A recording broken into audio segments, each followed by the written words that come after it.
try to win this series against the Braves. Probably not going to happen, but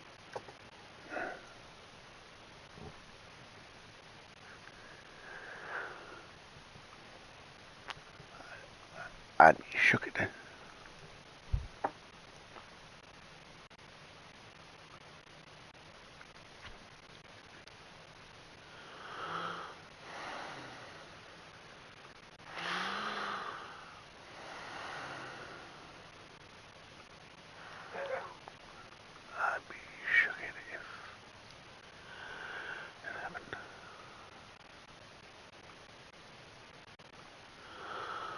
We're going to play a bunch today because I'm off.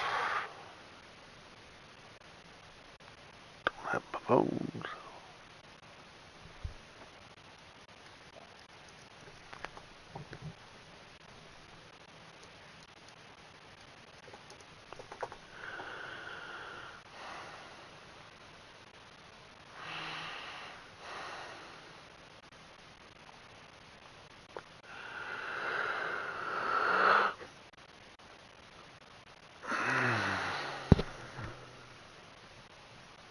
It's going to be good.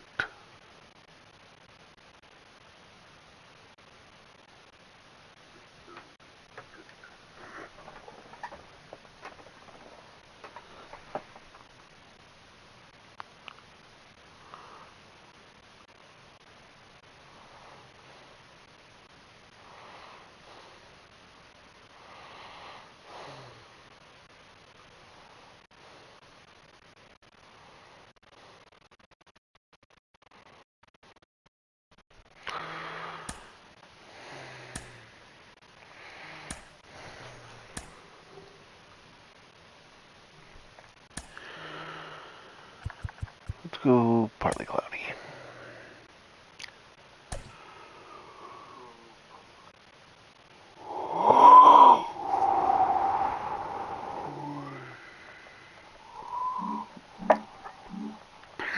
You know what?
Rossetti.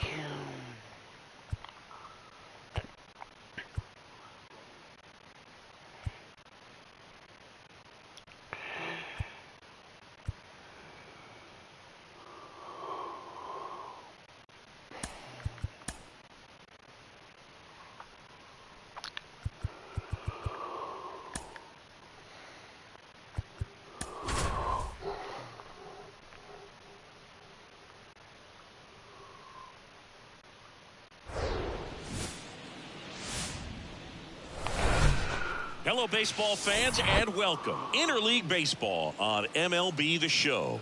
It's the Baltimore Orioles going up against the Atlanta Braves. Joined by my partner, Chris Singleton, I'm John Shambi.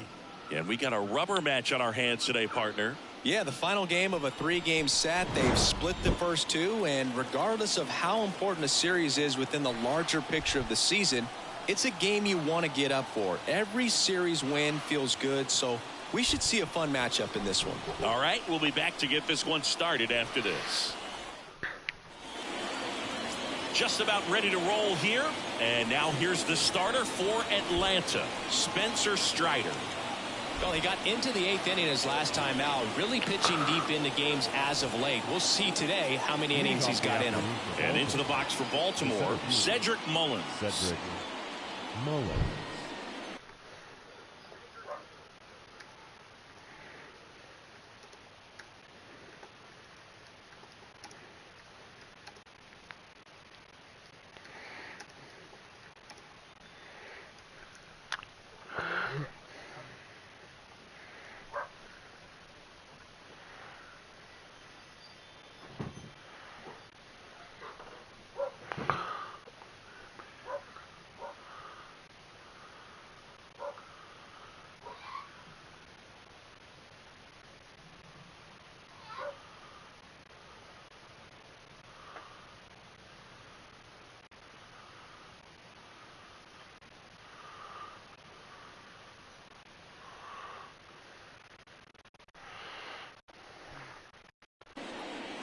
The pitch. Up and in, and we're underway here this afternoon.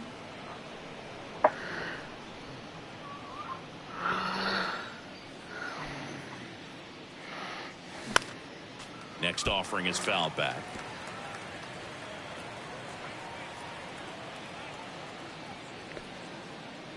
Oh, that got him. First batter of the game is hit by the pitch. Well, if his goal was to grab the other team's attention early in this game, that's one way to do it right there. Here's Adley Rutschman. He's someone that really beats up on right-handed pitching. The lefties, however, give him a little bit more trouble. That one missed. Adley Rutschman is one of 7 catchers to be taken with the first overall pick in the draft. The first, Steve Chilcott, 1966. He never made the majors, and worth noting, the number 2 overall pick in that draft, Reggie Jackson. And here it comes. And that's in for a strike. That fastball at the bottom of the zone can be very effective. Just got to keep it on the corners. Come on, Orioles.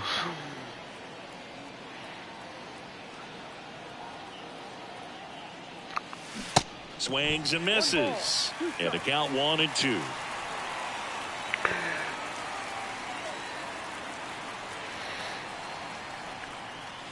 Good eye right there. Runner at first with no outs here.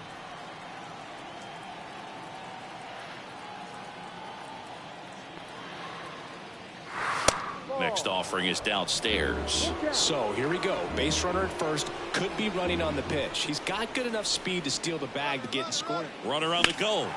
That's towards center. Rutschman retired, and there's one down.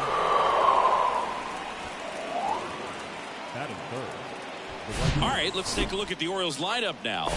A guy who's been huge for them over the last month plus, Ryan Mountcastle.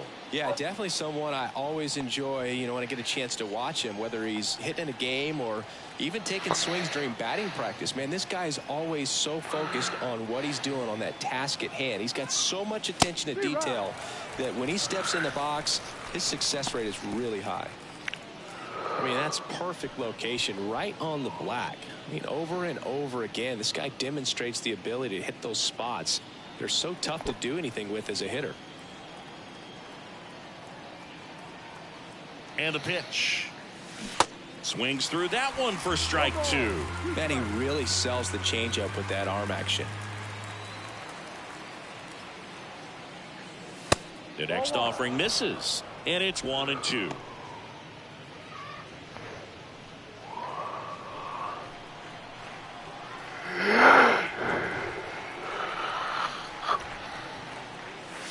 Got him looking.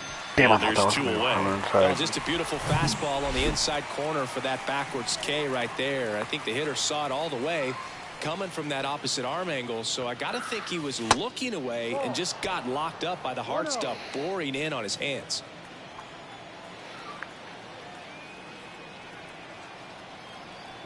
And the 1-0. Runner takes off. Pitch outside. Throw to second. Great jump. Well, a nice lead and a nice steal there to get into scoring position with the heart of the order at the plate. That might just lead them to pitching around these hitters a little more because of the open base, but it's early in this ball game. Can't imagine it'll change the attack plan too much. Very nice, very nice. Runner leads away at second. And there's a ball. Appears they're working around him with the base open, Singy. Well, you know, these 2-0 counts, Boo, they're just not what they used to be, and we sound like old guys when I say that. But ultimately, this is a strategic game, and you expect to see this type of approach by the pitcher in this situation.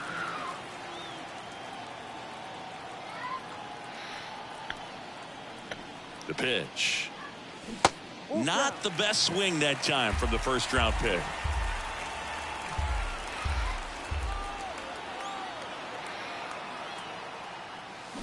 Got him. Out number 3. Back at Truist Park. Today's starting pitcher, Kyle Bradish. And Singy, we were talking earlier about how he's doing a great job navigating through tough spots. I've just been so impressed with when it seems like there's more pressure, he's more calm and settles in. He's done an incredible job with runners in scoring position. Most guys get a little tight, they start to aim the baseball, but for some reason he gets looser, the ball comes out of his hand with more life, and he's able to wiggle off the hook of tough situations and get his team back in the dugout. Hard grounder into the outfield for a knock.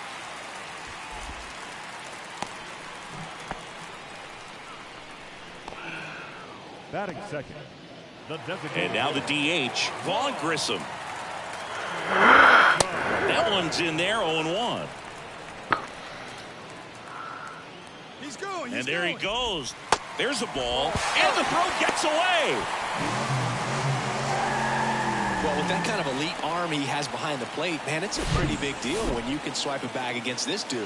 Maybe more than anything, it prevents teams from just testing him, thinking that they can even steal the base. But right here, they successfully moved that runner up to scoring position. Good job.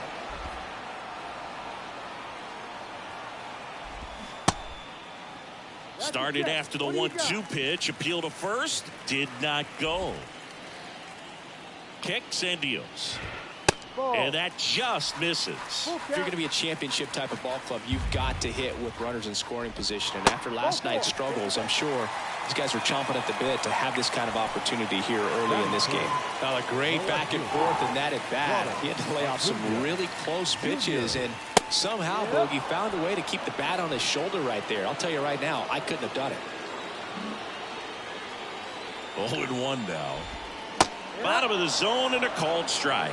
Well, he's gotten ahead with 2 pitches down in the zone. He has plenty of options right here. He can go up, he can go away, he can add velocity, he can subtract. In there, got him looking for the K. And a big sigh of relief from the mound with that called third strike. Wow. He had the stanky leg on that one right there. That curveball just locked him up. 2 on, 1 out. Matt Olson getting ready to hit. Didn't play in last night's game. A little breather for him. Liner to second and picked on the hop. Over to Frazier. On to Mountcastle. It's a double play. Well, the second baseman made that one look easy. Great feed to the shortstop. Shortstop completes the play. They get out of a jam, and they end the inning.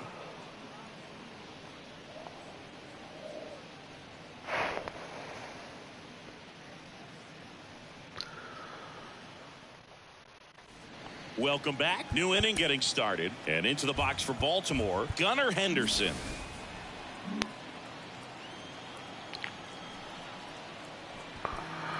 The wind and the pitch. And fouled off.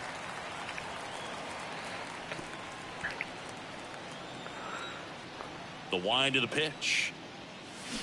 Strike 2. Not a swing you want to watch again.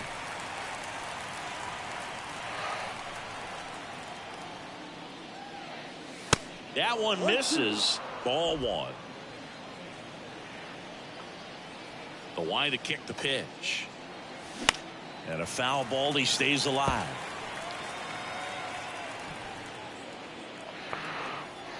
And a pitch. And that one lifted in the air center field. And he makes the catch. One away. Batting fifth, the second baseman. Now it's the second baseman, Ramon Urias. 2 for 8 in the series so far. That misses. Ball 1.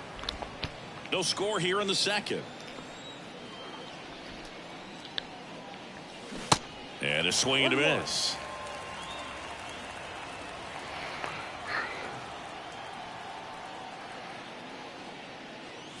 Next offering is in for a strike. Looks like a really good fastball today. You can hear that catcher's mitt popping. Looking forward to hearing a lot of that one in this one. In the air, right field. Pilar hauls it in, 2 away. Ryan O'Hearn comes up to hit. Let's go, let's go. Ryan O'Hearn. And he swings and misses at the initial offering.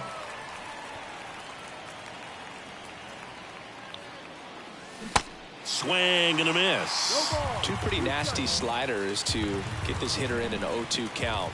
If you're up there at the plate, you got to look up in the zone and spit on anything that's down.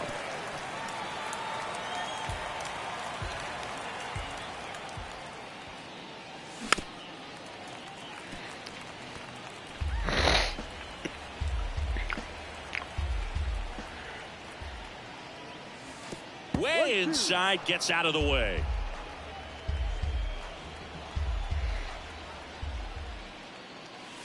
Got him. And good work there as he gets a 1-2-3. I think the key back here in Atlanta, digging in, Travis d'Arnaud. The catcher, Travis Bradish d'Arnaud. back to work. One note on Travis d'Arnaud, he was drafted by the Philadelphia Phillies in the first round. Twice he was traded for Cy Young Award winners. Roy Halladay, as he moved from the Phillies to the Jays, and then on from the Jays to the Mets for R.A. Dickey. Next pitch is downstairs.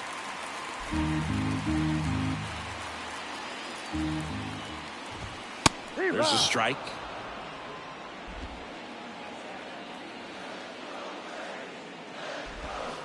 Check swing went around. That is strike 2.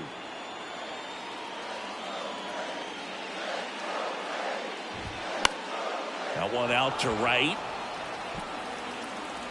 Santander makes the catch for the out. 1 down. Here is Ozzie Albies up to hit.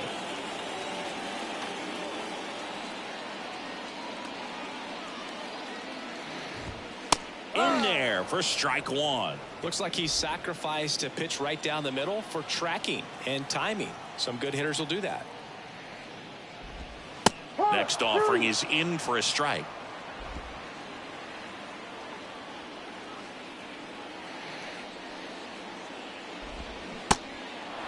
In the dirt. Sends it to first. There we go. And Albies is retired. Made quick work of him right there, Siggy. I know that's the kind of at bat maybe leaves a lot of fans wondering what was he doing up there, right? Yeah, and I get that. I mean, you take 2 straight strikes, then chase one way out of the zone. It's just not a good at bat. It'll leave you shaking your head as a hitter, if not worse. But there's always going to be those trips to the plate where you're just lost up there, and that was one of them for sure. Next pitch inside. 2 balls and a strike.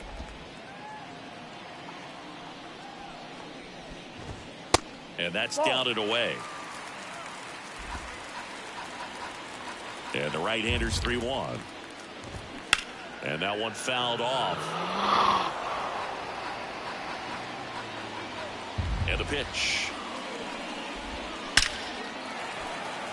Hit hard, base hit.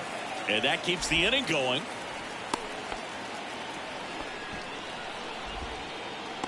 Everything was on time and fluid in that swing. Got a pitch you could get the barrel on and lined it into center for the knock. Those always feel good. Kevin Pilar, the next to hit, takes ball 1.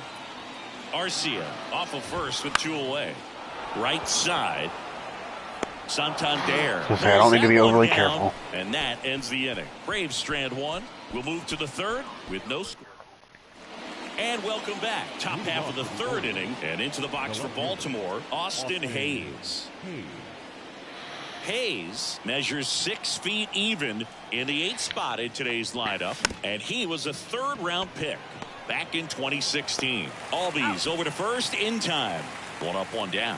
First of all, that's just a nice job to even get to that ball. And then even more impressive was the throw. Off balance, had to try to, in the air, get his shoulders turned and make a strong throw. Does show off the strength of the arm. We're usually used to seeing that kind of arm strength from the shortstop. Adam Frazier stands in here, takes ball 1 low.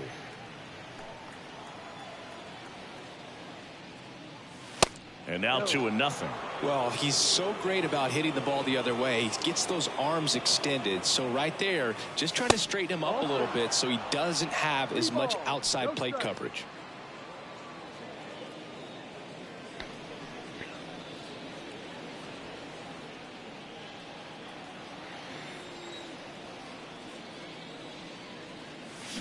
Swing and a miss as they green light him. 1 strike.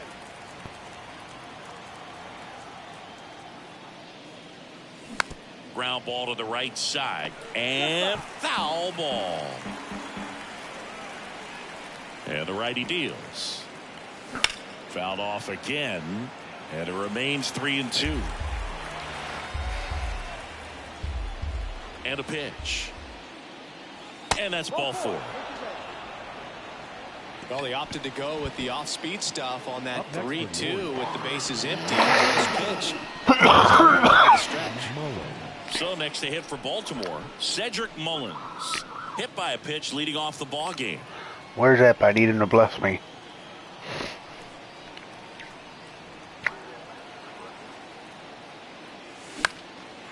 Into center. Makes a nice running catch. And there's 2 away. Now the Orioles catcher, Adley Rutschman. Hit it well, but flied out to the deepest part of the outfield his first time. That one ran inside, almost got him. Rutschman, 25 years old, and he's been on a good run at the plate, hitting over 300 in his last 10 games. Here comes a pitch. On the ground to the left, and it goes just foul. Adley Rutschman saying a first overall pick out of Oregon State. What a college career he had. He helped the Beavers win the 2018 College World Series, and he was named the most outstanding player of the tournament. Yeah, I found it interesting that in his rookie season, many baseball experts said that he was the best catcher in the... That's strike 3 Wow. and the 3rd out. So we take a break. 1 left for the Orioles, and we are still scoreless.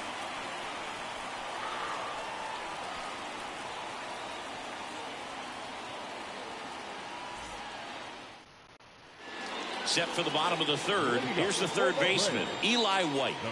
This is a guy who's in the lineup first and foremost because of what he contributes defensively, Chris. And when you talk about preventing runs from being scored, this guy is a big contributor. Here comes the 0-1. I was always told it's hard to take you off the field when you play really good defense, especially at a premier position, and that's what he does. Swings and misses. And a count 1-2. The hitting's going to come around. He's going to figure it out. But right now, his big asset is the way he plays the game on defense.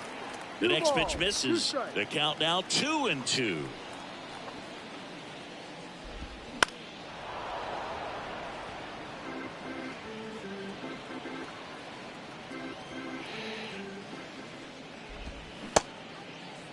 Check swing on the 2-2. Appeal to first. And he held up.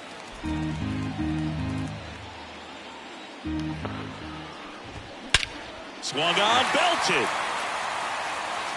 That's going back. Back some more. And that one is out of here. Wow. He sends a rocket to left. And that gives him a lead. It's 1-0.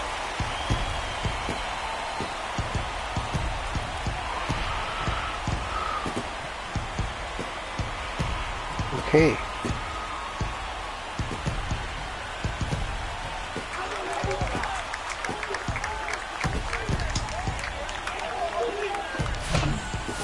pitch he wanted to hit. Spent on some other pitches in this at bat. Was very patient, and it paid off.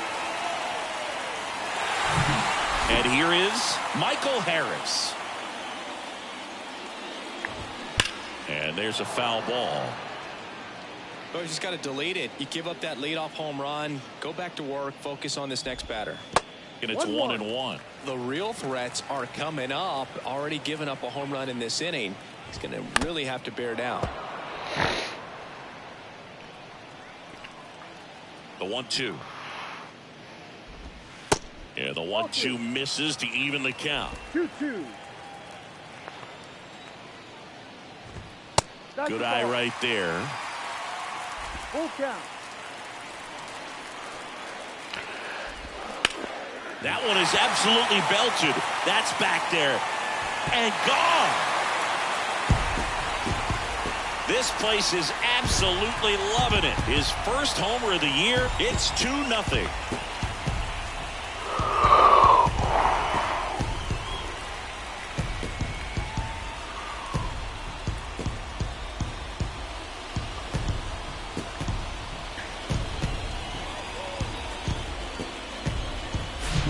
Back-to-back jacks, and this club is fired up right now, Boog. I mean, this is the kind of thing where you really start to notice hitters in a lineup feeding off each other, and the collective confidence just continues to grow. Grissom, the next to hit, takes outside.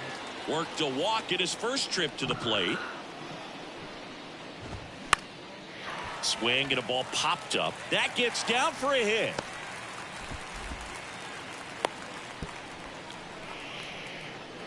Man at first, and now it's Ronald Acuna Jr. Yeah, that's outside, and that is ball one. Singing, Acuna is one of the most talented players in the game. Rewind, he debuted in 2018. He was only 20 years old. The 1-1. He swings and fouls one off. 1-2 now on Acuna. Swing and a miss, and he got him. And he's down on strikes for the second time today. And now it's Matt Olson's turn to hit. First pitch, not close. Next one misses. Way Spencer Strider is pitching. That might be all he needs is 2 runs. But in this count, he's going to have to give in, elevate his pitches, and get back into this at bat. 2-1 pitch is in there, and the count is even.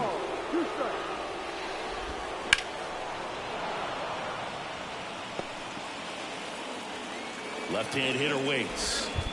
And now it's filled up. Still only one out here in the inning. Ground ball up the middle. Lays out, but he can't squeeze it to first, and he beats it. Everyone's safe. And now it's Travis d'Arnaud at the plate. 0 for 1 with a flyout.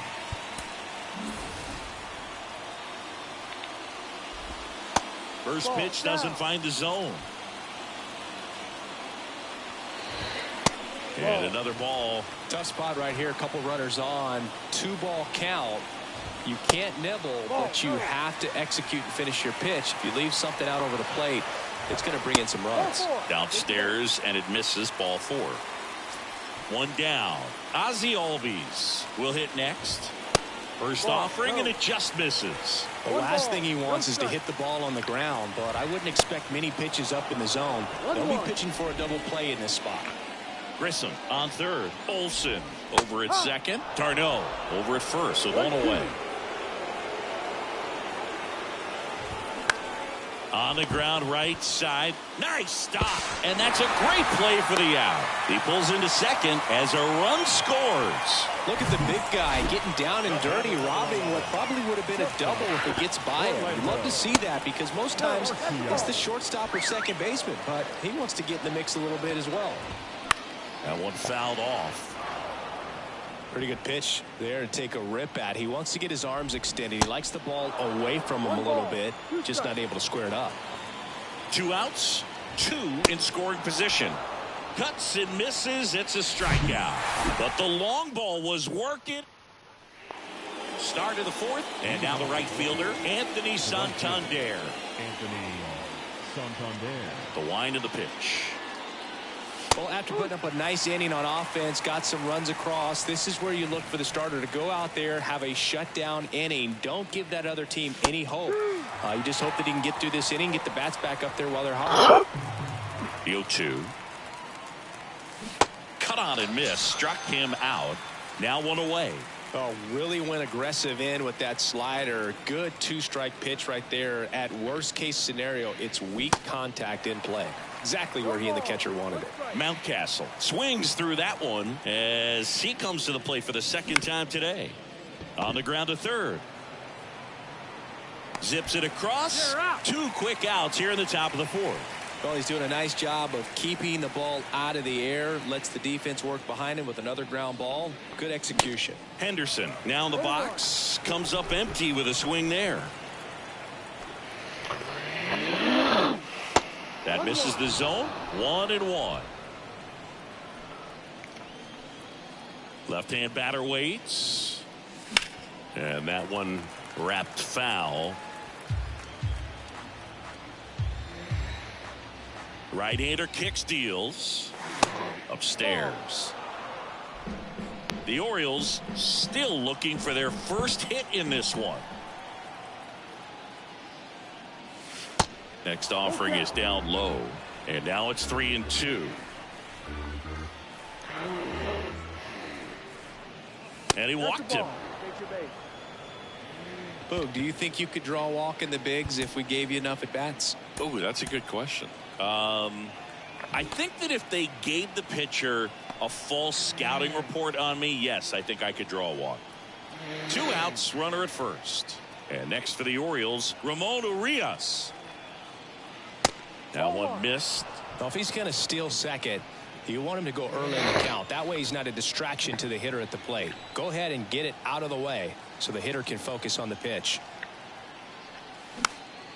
And a foul ball. Henderson off of first with 2 away.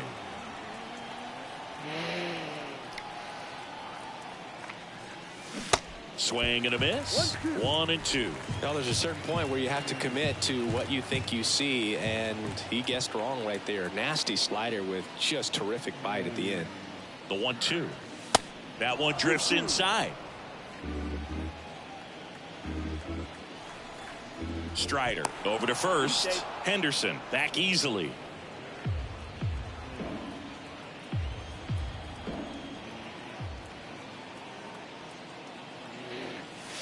And that one almost got him. Great RBI spot here. Just got to stay focused on the pitch. The runner will be in motion, so something in the gap should definitely score it.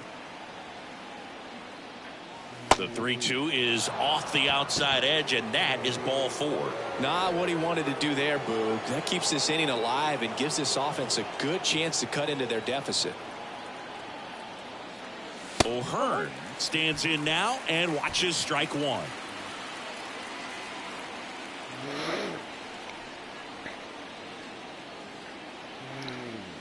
Come on, Next O'Hearn. pitch misses, and it's a ball and a strike. 2 walks in the inning already, and he just doesn't seem comfortable out there. Like he can find the right mechanics and then repeat them. Yeah, your boy's Next pitching against me. is down low. He's got a no-hitter. Opportunity right here, but I love the way he's slowing the game down. He's shrinking his zone, making sure he gets the pitch that he wants to hit.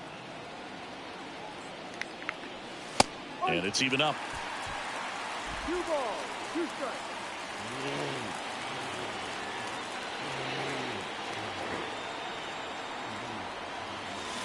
Just missed. Backdoor breaking ball just missed right there, and boy, umpire didn't give him the call. I bet you if he throws it again, hitter knows he's going to have to swing it. The 3-2 is off the outside edge, and that is ball 4. Well, he's been in a very giving mood today. And now it's Austin Hayes. He's 0 for 1. Hope things are going well, Amish. Amish. For time now. Chance to take a breath with the bases loaded. Still not ready at the plate, I guess.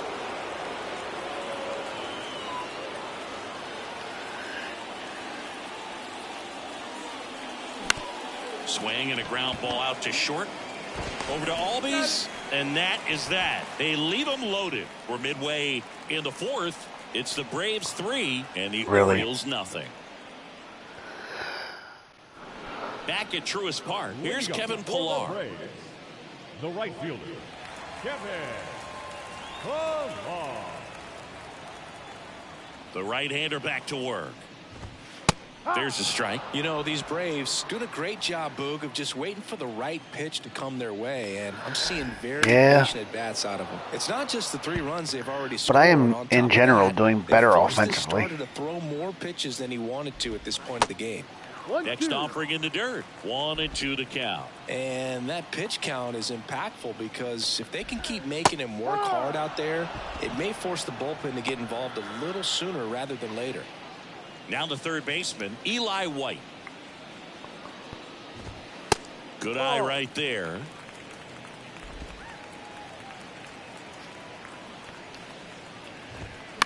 And it's fouled away.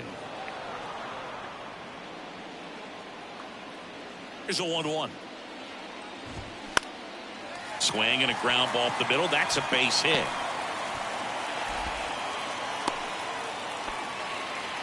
Multi-hit game for him now, and with the lack of results he's been having lately, I'm sure he's feeling some relief. Really nice job staying Have up a the good middle day, with his sir. approach. He didn't try to do too much with the pitch, just shot it through the infield. And now they've got some speed on first, so we'll see if they try to get him into motion.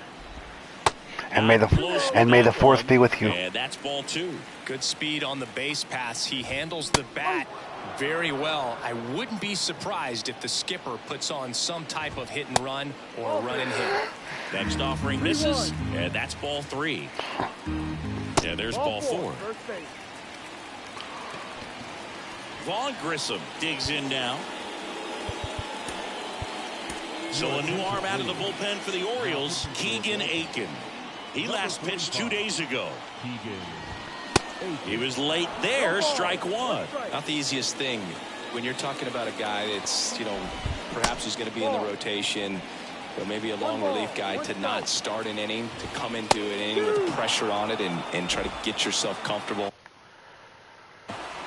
White, the lead runner, out at second. Harris at first, 1 gone. And a swing and a miss. 2 away.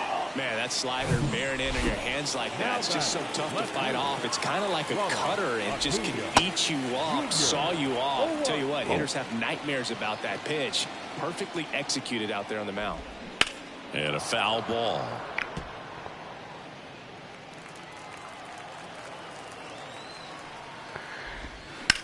Sharp grounder. That's through for a base hit.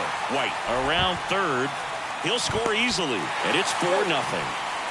Love how he let that ball travel, trusted his hands. Nice job of going the other way. And now Matt Olson up to hit. Can't win a third. The mark there, 1-0. Matt Olson, he's one of those guys with light tower power from the left side. Reached 100 This is why I career can't home have runs nice in less things. than 400 games played. Check swing, but he went too far. And that is strike 2. Yeah, Chris, only 10 other players have ever accomplished that milestone so quickly. And I am not going to list them right now. The 2-2 on the way. And that's outside. First and second, 2 down. Swings here and blasts one left field. That's back there. And that is gone. Matt Olson goes deep. It's his 6th home run of the season, and they add to the lead. It's 7-0. That's Yeah, their 3rd home run of the game. They're having a lot of fun at the plate in this one. They've got the long ball working for them on autopilot. Well, that started and ended pretty quickly. No messing around right there. Once you get the ball by the pitcher, there's a lot of base hits up the middle, even on ground balls. So a nice job to use that big hole and get himself a hit. Line drive, base hit. Lead runner makes the turn at second, and that'll put runners at the corners with 2 away. All over that one right there. Off the bat, that one registered at 105 miles per hour, man. That is smoking, and these days you hear it all the time. But the numbers just don't lie. If you can drive a ball like that, more often than not, you're picking up a knock. And fouled off. At the belt and fires. Foul ball there. Runners on first and third, 2 away. That misses the zone, and the count is even, 2-2. Started to swing, held up. 3-2, 2 out, runner on first. A lot of movement in the infield. Hitter's got to stay focused on the pitch. Foul ball, and it remains a full count. Foul tip into the mitt, struck him out. But 4 runs score in the inning. 3 coming right here on the 3-run homer. It's now back here at the ballpark. Top 5, John Shelby with Chris Singleton. And leading it off, Adam Frazier. Just missed. Clearly down in this ball game, and you can't look at the deficit and try to get it all back in one swing. It's got to come one at bat at a time, and even shrink it down smaller, pitch to pitch. Make that guy on the mound work to get you out. Bounce to the right side. Albies gathers and throws to first. Frazier retired. Here's the Orioles leadoff hitter, Cedric Mullins. In for a strike. 0-1. Well, you can't really adjust your game plan for that last pitch. Guy hasn't thrown it very much. You got to focus on the stuff that he's throwing up there most of the time. The next offering misses, and the count even 1-1. Going to the slider. He's mixing it up great.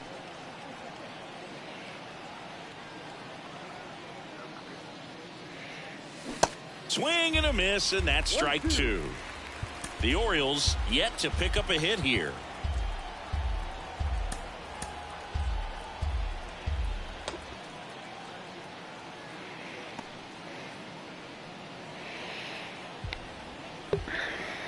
Righty delivers. Outside. 2 balls, 2 strikes.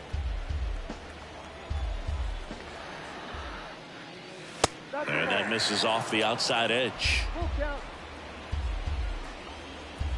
Back to work. 3-2 now. He goes down looking. Fastball inside just freezes the hitter. I don't think he was ready to pull the trigger. A lot of times hitters are looking away, and that one locked him up. Rutschman in the box again. Takes a strike.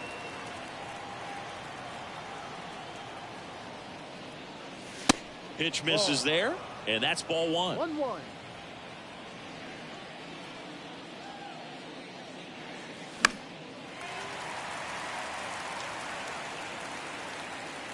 White puts the squeeze on that one, and that'll end the bottom of the inning. Now in for the Braves, Kevin Pillar. The pitch. That's in for a strike. You know, these Braves really impressing me with the quality of their at-bats in this one. It's been fun getting a chance to see them go to work. It looked to me like they really wanted to get to the starter early, get him out of the game before he settles in. So I'd say mission accomplished. I'm sure he feels really good about that one. Got a fastball, middle of the plate, jumped all over it. Absolutely smoked that ball. White in the box now. No balls and a strike.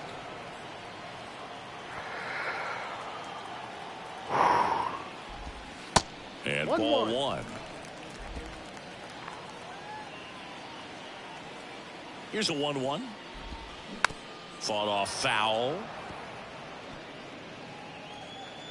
1-2 now. And that one is inside. Chop to third. Whips it to Mountcastle. And that's the first out in the bottom of the 5th. So now to the plate for Atlanta, Michael Harris. And that's in there for strike 1.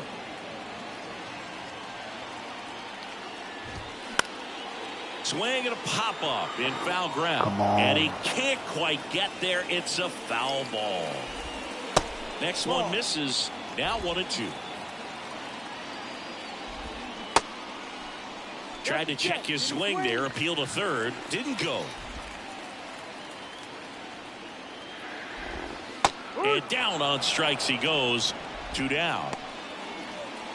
Vaughn Grissom now at the plate.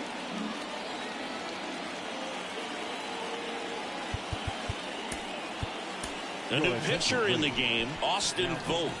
And compared to a lot of other relievers, strikeouts have not been a big weapon for him this year. So the defense should be active. And first offering is fouled off. Runner at second, 2 down. On the ground, right side. That's a hit. Pilar coming home. Now a long throw home, but it's offline. And it's an 8-run lead. Comes through with the RBI. Great approach on a nice pitch. Dropped the barrel on it. Stayed on plane completely through the swing and drove it the other way. Kind of have to tip your cap if you're on the mound on that one. And now it's even up. Acuna's signing bonus wasn't astronomical, only $100,000, but a lot of talent as far as the family. His dad, Ron, was a minor league outfielder, and his grandfather, Romo, was a pitcher in the Houston organization. Lifted in the air, right center field. Mullins settles under it and makes the grab. That is the inning. All right, we go to the top half of inning number 6. Now it's the right fielder, Anthony Santander. Foul ball.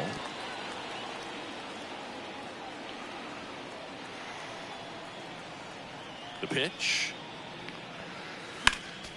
Swing and a foul back. That's out of play. Boop, boop, boop. Kicks and fires. This one popped up right side. Hauls it in, and there's one away. Here's Ryan Mountcastle.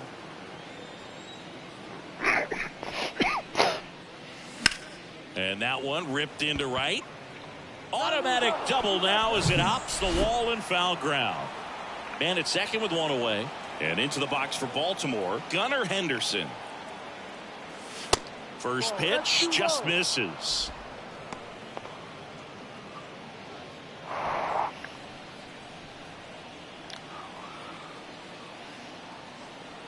And the right-hander deals. 2-0.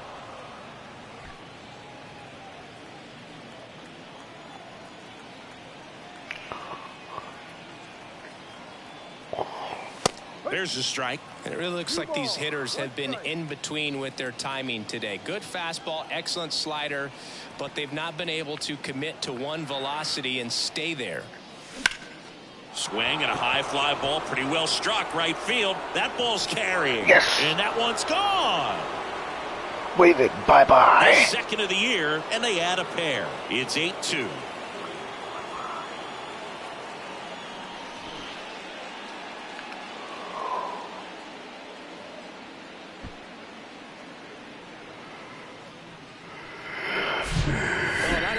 Is a majestic blast off the bat, and even though he hit it pretty well, it was anything but a sure thing to get out. But today the conditions were right. He got just enough of it, and I think the backspin really helped that thing carry. Here comes the manager out of the Braves dugout, and he will make a move to the pen. Spencer Strider out of the game. Pretty good effort, and he exits with a lead. We'll tell you about the new pitcher when we get back.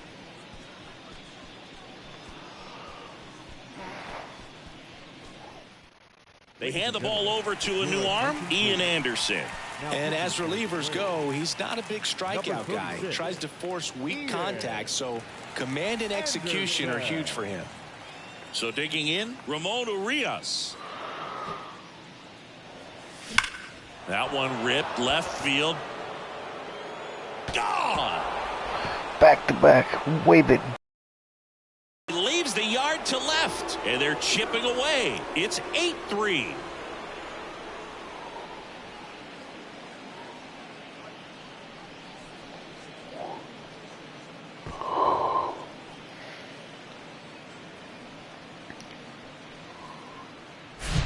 Welcome to the game. First pitch out of the bullpen, a tough one, and you know he's just trying to get one in there for a strike. And on the other side, as a hitter, it's a great time to be aggressive and let it fly. It's not what they were looking for when they turned to him, but now he's got to find a way to reset. And now it's going to be Ryan O'Hearn.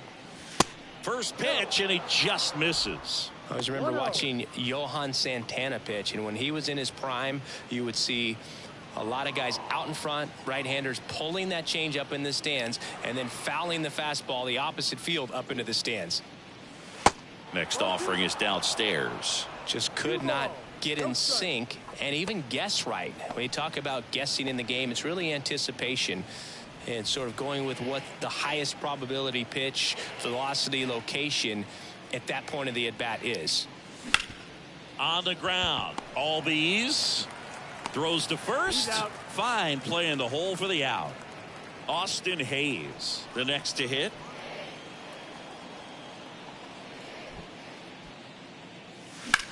That to right. Pilar gets under it. Pulls it down and he makes the catch. And that's the third out. But the long ball was working in this inning. Not once, but twice. It's now 8-3. Back after this on the show.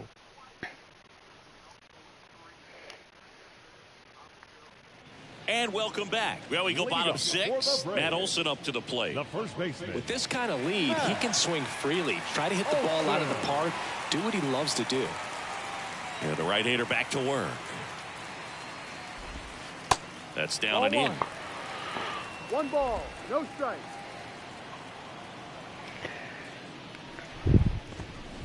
Next offering is in for a strike. When you think about the best defensive first baseman in the game, Olson is certainly in the conversation. It's that third baseman, shortstop, and second baseman even better, saving those errors. Tarno started after it, tried to hold up. Now a look to first, and yes, he offered at it. And he deals. Now 1-1.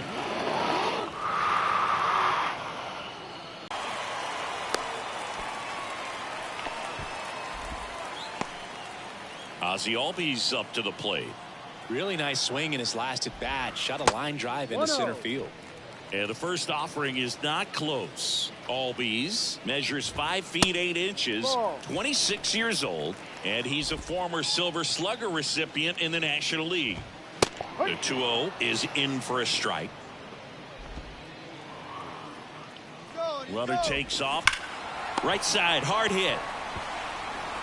And he handles it himself for the out. Here's Orlando Arcia.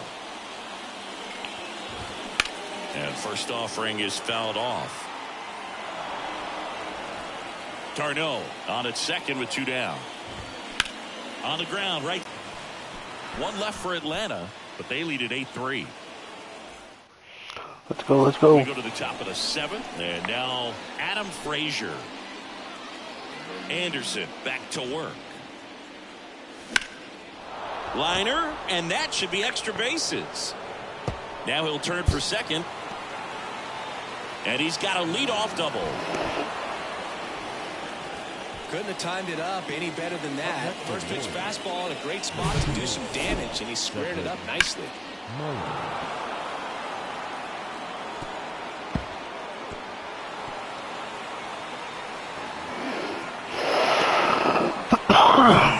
So up next, Cedric Mullins. And the first pitch misses for ball 1. If you're going to get something going, this is the time to do it. You get the leadoff man on. Everybody's got to look over the shoulder and say, I'm just going to keep the line moving. Don't try to do too much. The pitch. Popped up. And they get Mullins for the out. And there's 1 down. Good hard fastball up in the zone right there. They look really good coming in, but so hard to get on top of as a hitter. Rutschman, the batter now as he swings and misses for strike 1. Runner at second here, 1 gone. Next pitch is outside, and now it's even 1-1. Runner leads away at second, and another ball.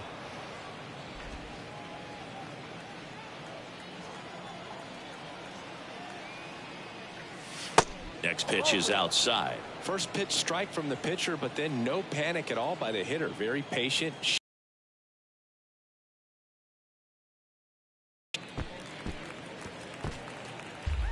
One out and a runner at second.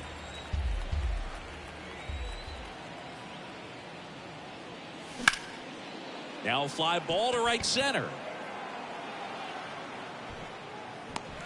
Pilar puts it away for the out. And there are 2 outs.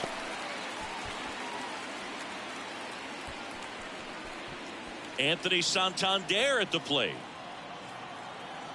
Come on, Tony. 0-1. 0-1. 2 outs and 1 in scoring position.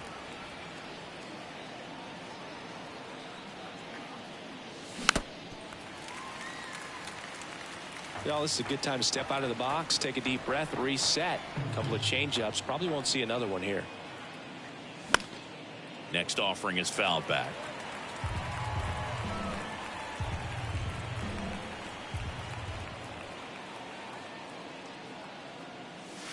Ball one low.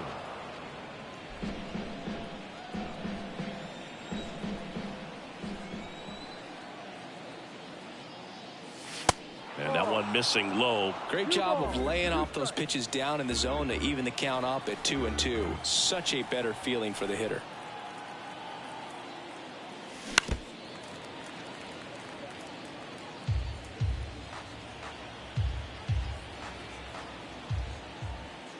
Here's the 2-2. Knocks that one away, and we'll do it again.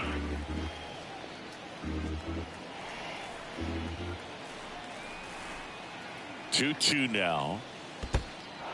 This one kicks away a little as he can't squeeze it. No advance. Good job behind Come on, the give me dish. something to hit.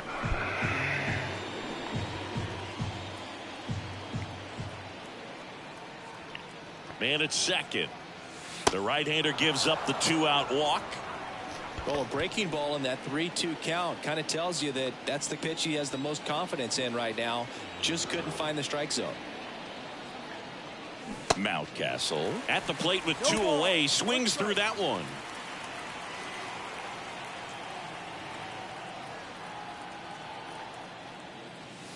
Next pitch misses, and the count is 1-1.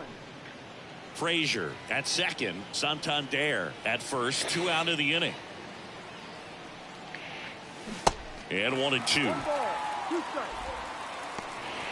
Come on.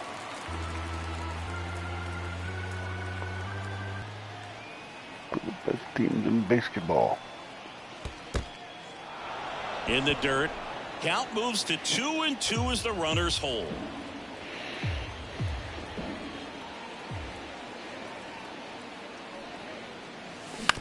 Out to short, Arcia. Third out. Starting to run out of outs as they're unable to chip away. Midway in inning number 7, and it's time to stretch. It's the Braves 8 and the Orioles 3. Back at Truist Park, and now the right fielder, Kevin Pillar. The right fielder. A wind in the pitch. To third, Frazier. Whips it across, and one away in the bottom of the 7th. Now batting, third baseman, Eli White next up for the Braves. He's already homered in this game. Yeah, we're not going to talk about that. First offering misses the mark.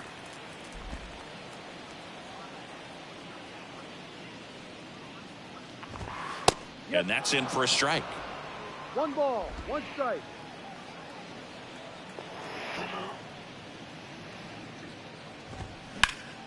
Hard ground ball, base knock. Throw gets by him at second.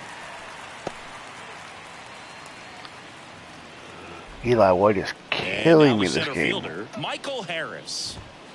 Next pitch downstairs, and it's 1-0. Boy, I really hope he's okay. And downstairs.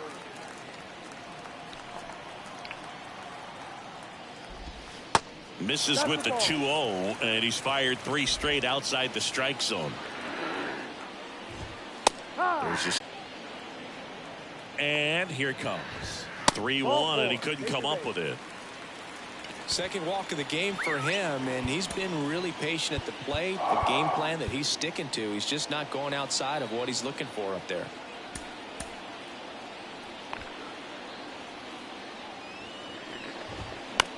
That one the other way, and there's a hit. White around third. Santander fires it to the plate. In there. He scores. And it's now a 6-run lead. Here's Acuna now. This one lifted in the air, left field. They get the out on Acuna. Runner tags for home. It's a sac fly as he comes across to score, and they're pulling away up by 7 now. Here is Matt Olson. That's in there, and that's strike 1. Actually, you know what? The runner at first with 2 gone. Now a mound visit coming. And with the reliever just beginning throwing out there in the bullpen, this should buy a little more time to get him loose. Coming on for the Orioles, Cionel Perez. 1-1. And with the big deficit on the scoreboard, he almost has it. Crushed to right, and that one's going to leave the park. Out of here. Home run. He circles the bases, his 7th home run of the season. It's 12-3. Singy, he's been red hot. Yeah, another big swing of the bat for him. Man, he is really seeing the ball well in this one.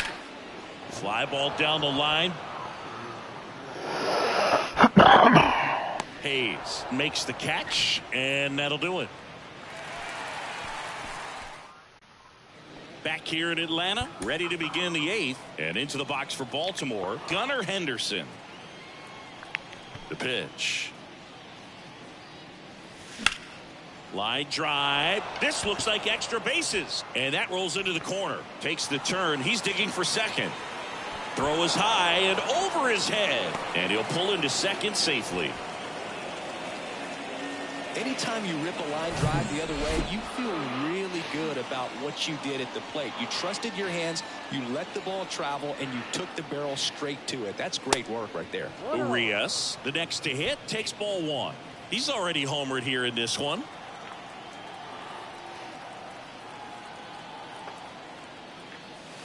Next offering misses. 2 balls, no strikes to count. Plenty of offense in this one, Singy. I guess you'd say kind of what we expected, though. Well, this was a game, looking at the pitching matchup, where you expected offense to score, and not as lopsided as this. But, yeah, you definitely expected to see some offense coming up. O'Hearn, batting with 1 down, takes a strike. No ball. 1 strike. I'll be glad when this one's over. Here's a high fly ball out to center. Puts the squeeze on that one. 2 down. Austin Hayes will hit next.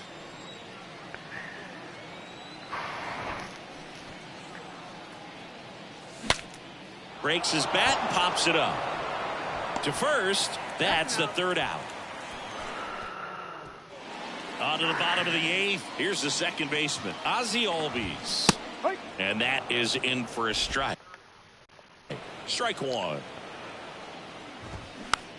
Chop to the left side. Frazier tosses to first, and Albies is retired. Orlando Arcia getting ready to hit. And he swings and misses, and it's 0-1.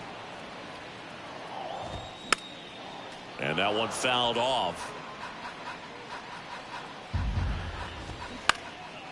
Left field. Hayes makes the grab. 2 away.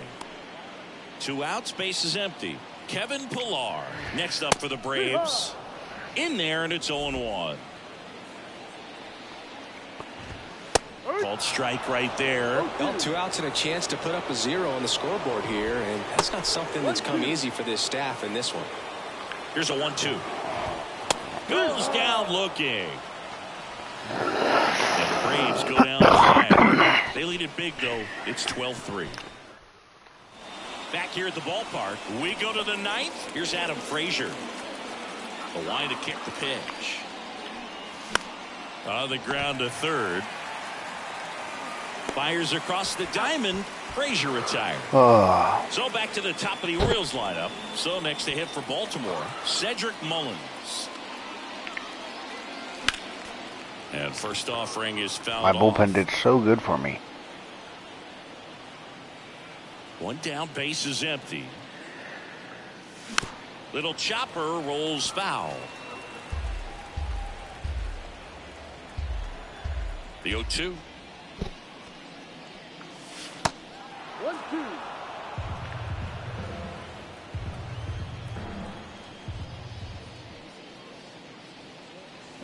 Keeps the at-bat going with a foul ball. The 1-2. And a ball evens the count.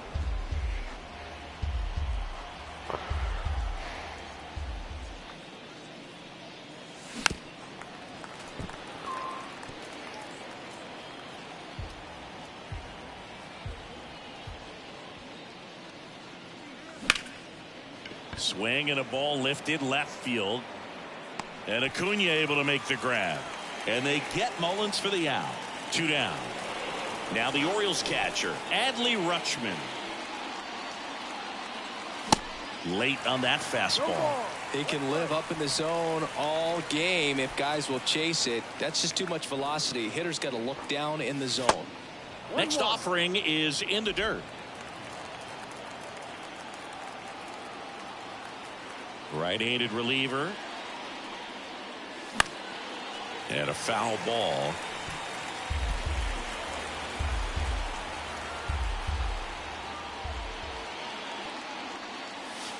Off the outside edge, and now the count is 2-2.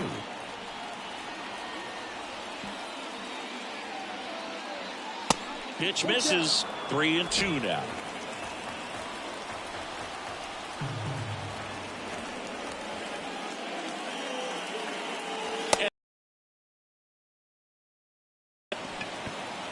Orioles an out away. Next to hit, Anthony Santander.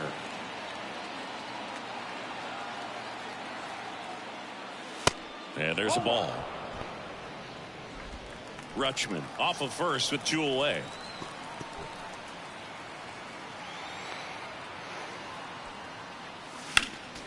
Next offering is fouled back. Come on.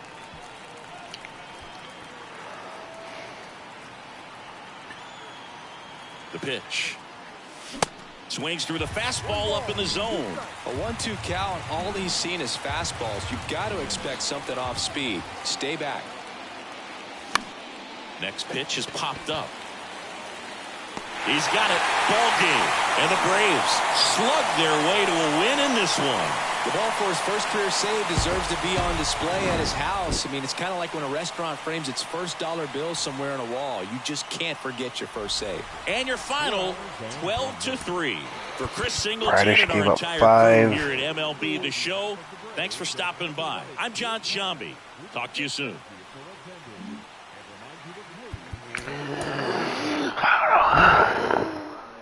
Ouch.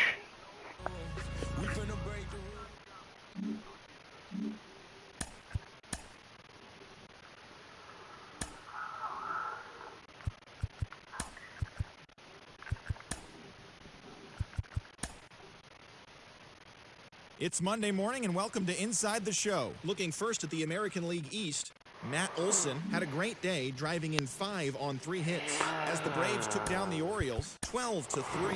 Entering the day's action, the Braves are in second place in the NL East, while the Orioles are in last place in the AL East. The Rays held the opposition at bay with only 4 hits as they pummeled the Yankees 7-1. As of right now, the Rays sit in second place in the American League East Division, and the Yankees are atop the division. The Phillies swung it well with 15 hits in the game as they beat the visiting Red Sox 7-4. Heading into the day, the Phillies sit in third place in the National League East Division, while the Red Sox are in fourth place in the AL East. The Toronto Blue Jays allowed only 5 hits in the game as they defeated the Pirates at PNC Park 14-1. At the start of the day, third place in the National League Central Division, and the Blue Jays are in second place in the AL East. The Cleveland Guardians combined for a 4-hitter as they grabbed the win over the visiting Twins 3-1. In the standings in the game, as they went home with a walk-off against the Athletics 4-3. Entering the day's action, the Royals are in last place in the AL Central, while the Athletics are in last place in the AL West. The Rangers brought out the brooms in a 3-game sweep as they pulled off the win against the Angels in Orange County 7-4. Heading into the day, the Angels are in first place in the AL West, and the Rangers are second in the division. The Astros picked up 14 hits in total as they sank the Mariners 10-2. As of today, the Mariners sit in fourth place in the American League West, and the Astros are third in the division. the Rockies knocked out 10 hits as a team as they took care of the Mets at Citi Field 6-5. As of right now, the Mets are atop the National League East division, and the Rockies are in 4th place in the NL West. The Chicago Cubs completed a 3-game series sweep as they beat the visiting Marlins 7-3. The win was their 6th in a row. Entering the day's action, the Cubs sit in 2nd place in the National League Central, while the Marlins sit in 4th place in the National League East division. The White Sox earned the 3-game series sweep as they got past the Reds in Cincinnati 10-3. In the standings, the Reds sit in 4th place in the National League Central division, while the White Sox sit in 3rd place in the American League Central. Matthew Boyd earned the 3rd W of his season, leading Detroit to the win over the Cardinals 3-0. He is currently in the top 5 in the AL in shutouts. At the start of the day, the Cardinals sit in first.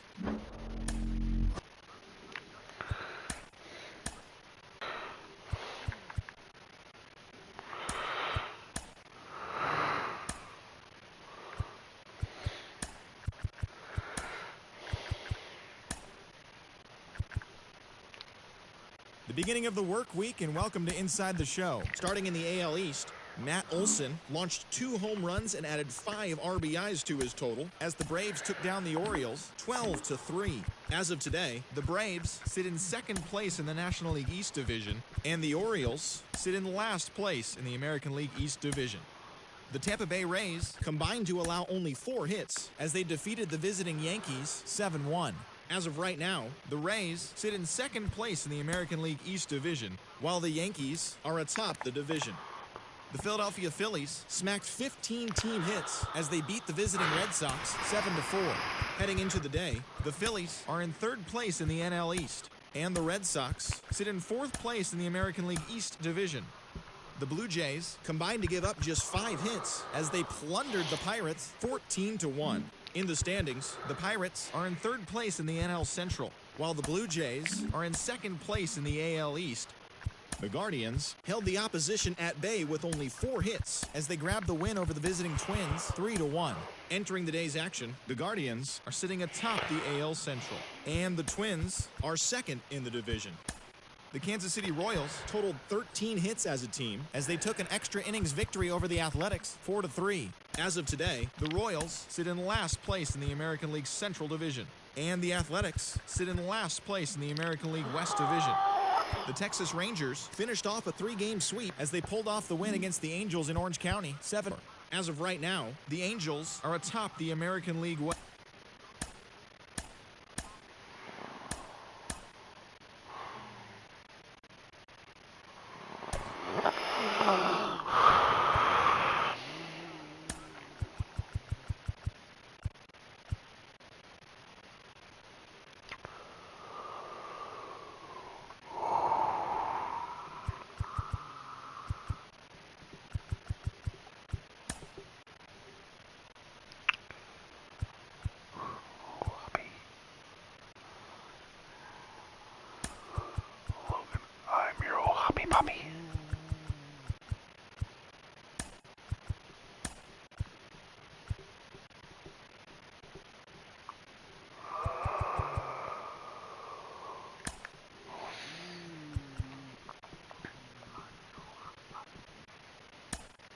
The top of the lineup. And welcome into the ballpark. Happy to have you with us. The show has an AL East matchup. It's the Tampa Bay Rays taking on the Baltimore Orioles. Alongside Chris Singleton, I'm John Shambi. We're in store for a major league debut in this one, Singy.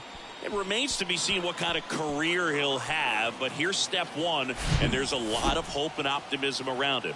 This organization thinks he can be an impact player. And from what I've seen and heard from people that follow prospects really closely, I do too. We may not see him light the league on fire right from the start, as there's usually a learning curve, but I think he has the skill set to be successful at this level for a long time. Just about set to go. And starting this one, Cole Irvin. Yeah, and as Whip tells you, he's been pretty effective this year on the mound. I mean, opposing hitters having a hard time getting on base and then being able to really distract him and do damage in terms of getting around the base path. So, taking the mound, this is a guy you want out there if you're his teammate, and I expect him to be good in this one. All right, ready to get underway. Now up for Tampa Bay, Randy Arozarena. The big lefty turns, kicks, deals.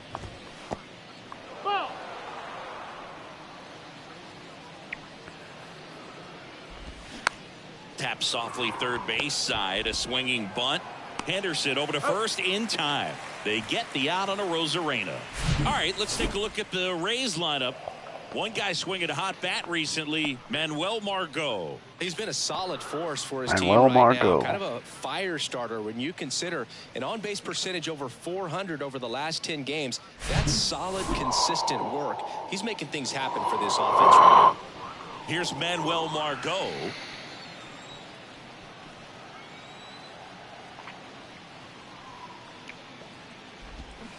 That one close, ruled a ball. Ball one.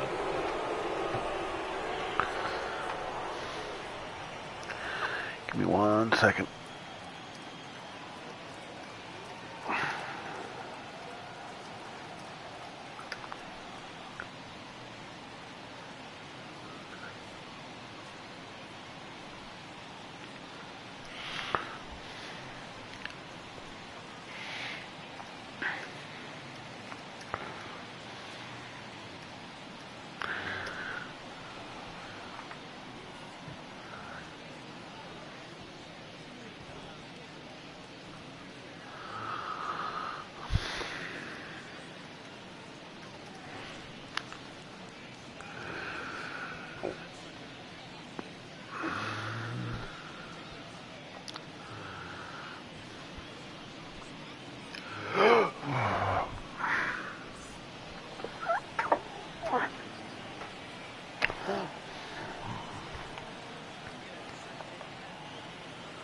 And a pitch. Drops one down in front of the plate. And he picks it up and he'll put it in his pocket.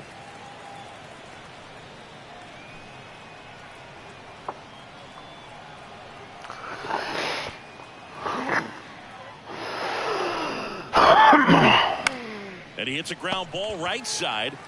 And he takes it himself for the out. That's what a good sinker's designed to do. Get a guy to roll over a little bit, hit the ball on the ground, kill some worms while you're at it. Yandy Diaz now.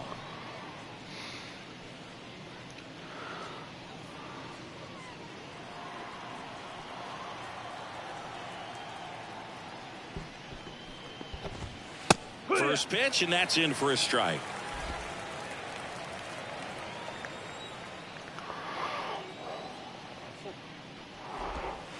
That one missing inside. And now the lefty.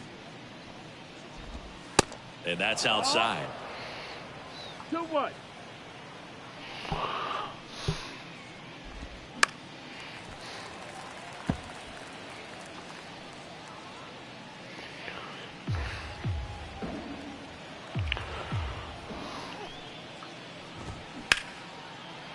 Hard hit left side.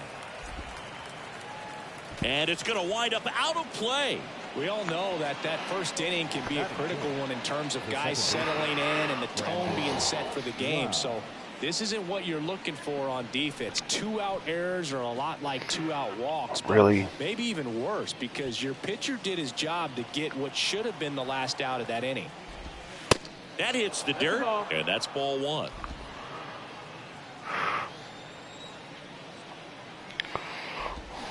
Swing and a miss as he chases that one darting out of the zone. Runner at second, 2 down. Next offering misses down and away.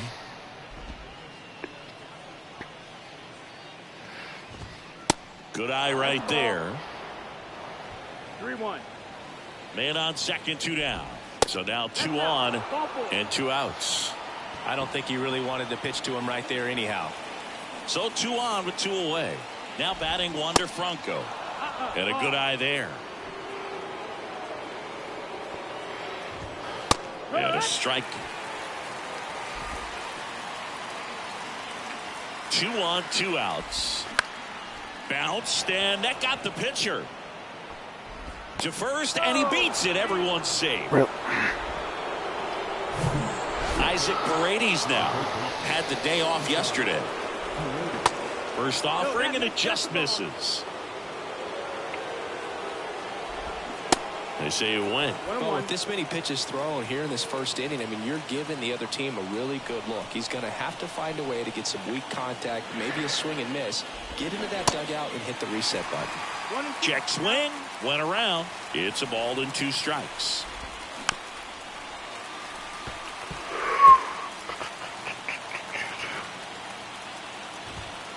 Caught him looking for the K. Well, this guy competes hard. We see the emotion there. I love it. Great job of getting out of the jam. Yes.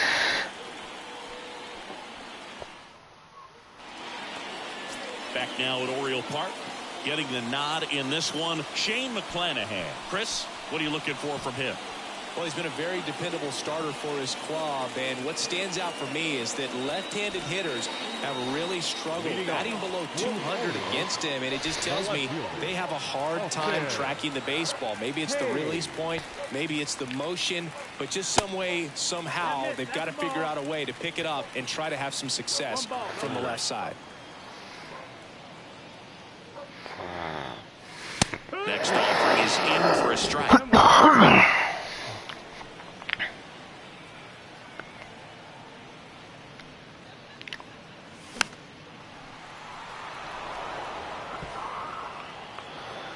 May the 4th be with you, sir. And the pitch. If you would like, I will Fights that one away. come into voice chat if you're on PlayStation. The wind of the pitch. So how much interest do you still have in Jimenez?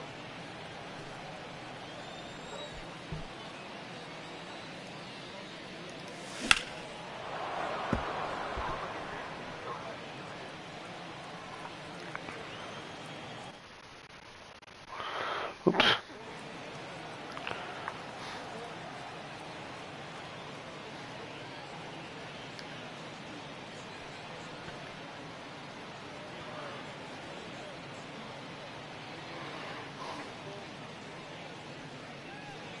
And that one hit 97 on the gun. That's Well, fine. he should get some fist bumps when I he just gets figured back I'd into ask the and see if you dugout, still had because interest. even though he strikes out, he saw a lot of pitches and he battled, and this is a long haul. I figured where as you're much, trying but to I get figured that I'd pitch ask. count up as early as possible. So gave the guys behind him an opportunity to see what's working for this pitcher or not. But I tell you what, it's a nice job. Do you have any interest in Logan or Bybee? One down, base is empty. Good eye right there.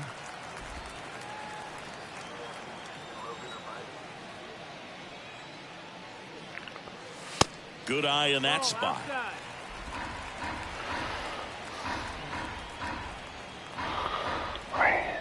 Let's go, Rays. Swing and a miss, and he Greetings, sir.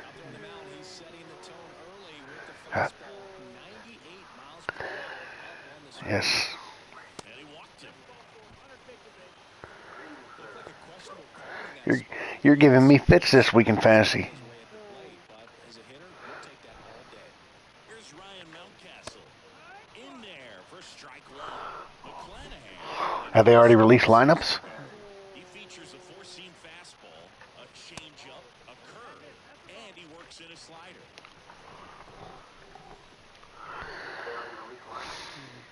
And the pitch. Swing and a miss. Yeah, that is kind of a requirement.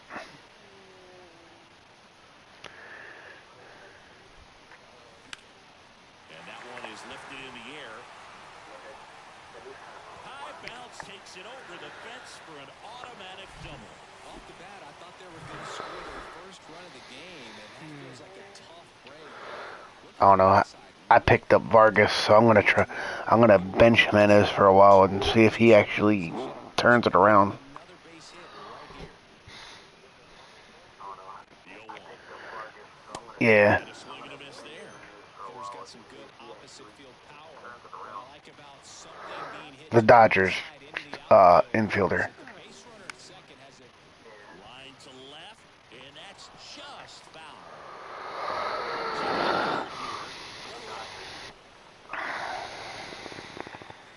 Swings through It's funny, I drafted Jimenez thinking he was going to be my, like, runs, steals, and average guy. And he's not been my runs, my steals, or my average. That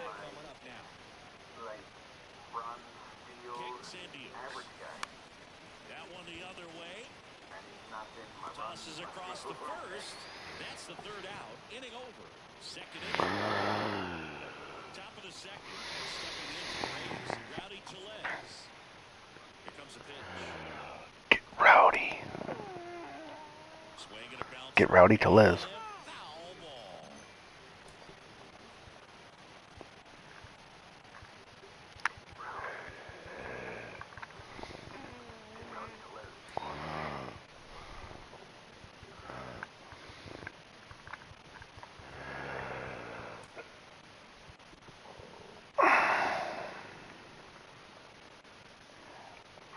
The wind of the pitch. Off the mark there. 1 ball, 1 strike. Our umpire behind the plate, Jerry Hillsdale. High praise for Jerry when we talk to people around the game. Yeah, no doubt about it. He's very straightforward, very consistent back there. So most of the time, you're not even going to think about it. That's a good thing.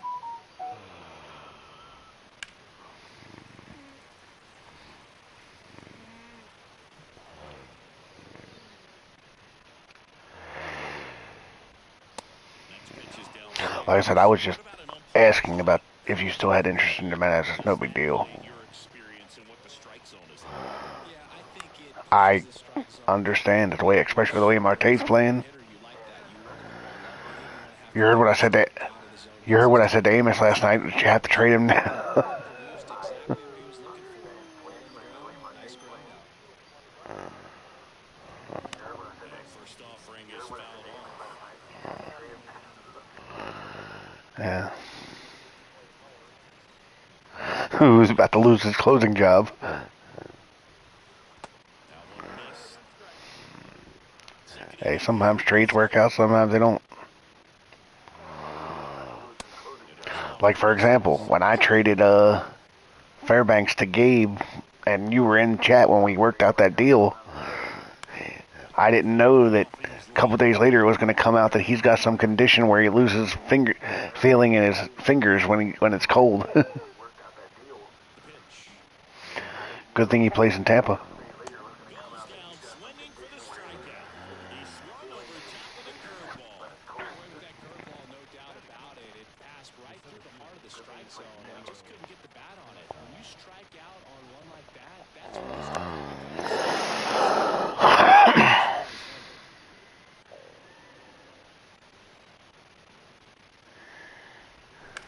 On the ground. Tosses to first. Third out, and that ends the frame. Ray's held in check here. We'll go to the bottom of the second. No score. I can't believe I'm in the middle of the May and I played every single game of this franchise. For the last half of the inning. And into the box for Baltimore, Jorge Mateo. Yeah, but you're in season 2, aren't you? Oh. That's down and in.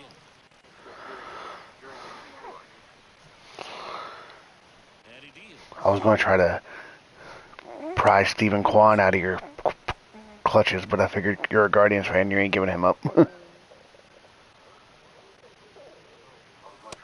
that's outside. I'm just trying to cut down the strikeouts on my team. And here it comes. Good plate appearance there. Able to take the I tell you what, one guy I drafted but then dropped because I drafted Josh Bell. I thought he'd have a better year for the Guardians. looking for his first big league hit right here. Pitching with no action. Trying to pick up his first knock on the He's streaky. I don't know if you noticed, but coming out of the draft, the only member of the Guardians infield I didn't have was Ahmed Rosario. Well, that's not true. After I traded for Ramirez, the only member of the infield I didn't have was... At one point, I had Josh Bell, Ramirez, and Jimenez. first pitch doesn't find the zone. Mateo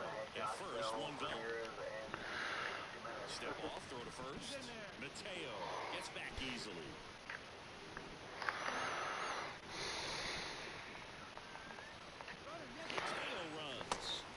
Speaking of Plesac, did you hear what I asked you right before you came in? Do you have any interest in Bobby or Logan, Alan? I think that guy's been studying some video. Awesome job to be prepared, got the timing down, and he gets into scoring position.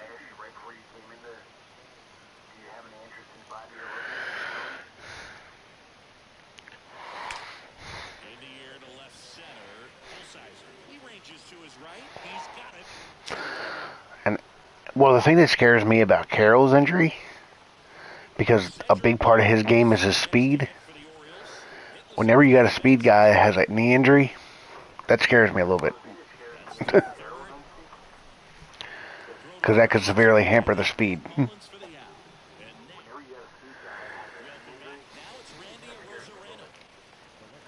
Oh, you didn't hear about that?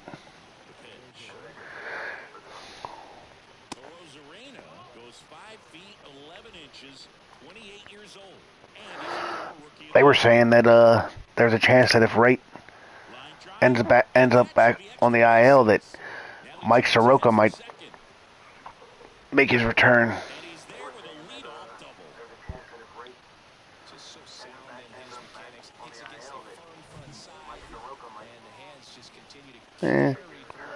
We all take risk.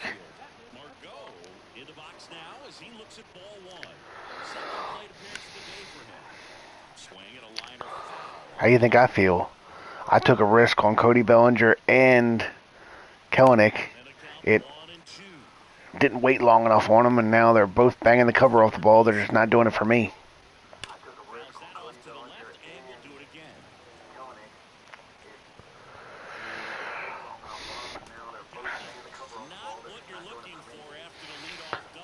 That would make that trade look really, really bad.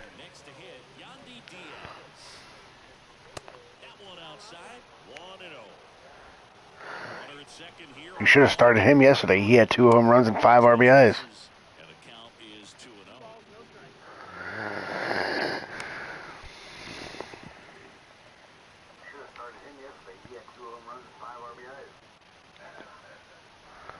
That was what I was going to offer. That's the trade I was going to offer you for Jimenez.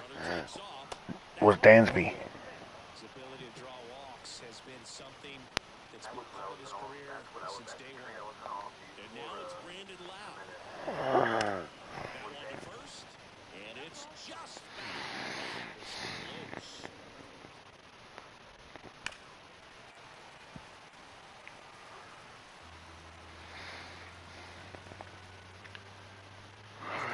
Stretch runners at first and third. And ball one. So all eyes on the double play ball in this spot. No better way to get out of this inning. Next pitch is Popped him up.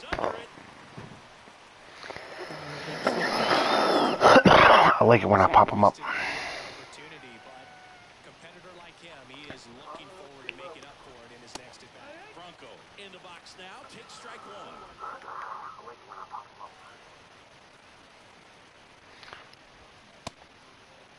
Check swing. Look down to first. And yes, he did. He went around. Why would you... Question. I mean, you manage your team how you want, but why would you drop somebody that's on the injured list? They're not taking up space on your roster. I mean, unless you're going to... I mean, now, if he comes off... When he comes off the IL, if you don't want to drop somebody to make room for him, then you drop. But if they're just sitting on your IL, why? Unless you have 2... Are all 3 of your IL spots used?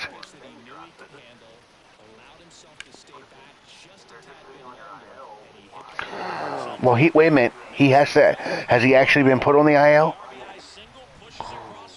Okay. Okay. I just wanted to make sure it didn't say day to day, because he actually has to be on the IL to be able to go on the slot.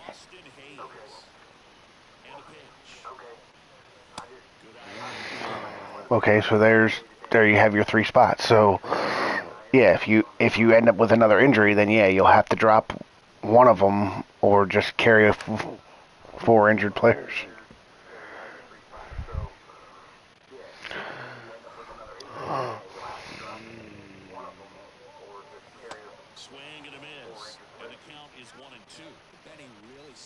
changeup with that.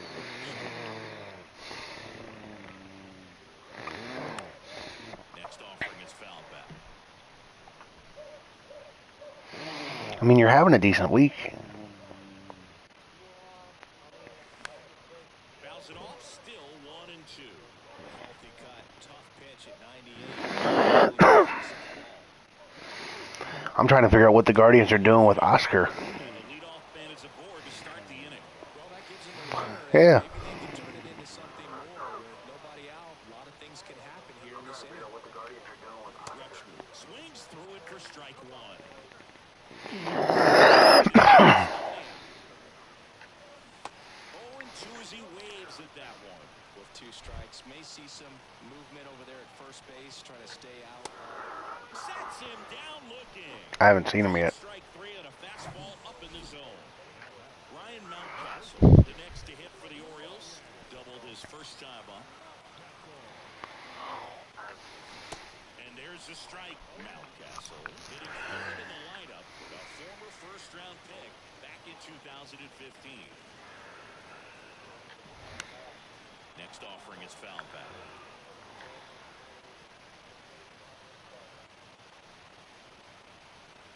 Here's the 0-2.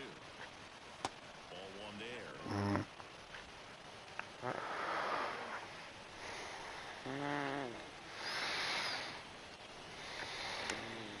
Fights that one away. Still 1-2.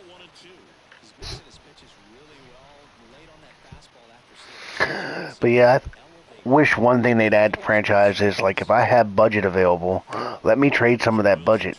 Like, because there's so many trades that are the player for cash consideration. So Got him looking. That's a strikeout.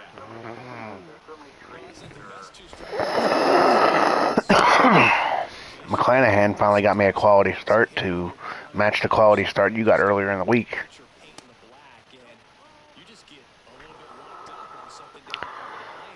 The ash hole. Ashcraft.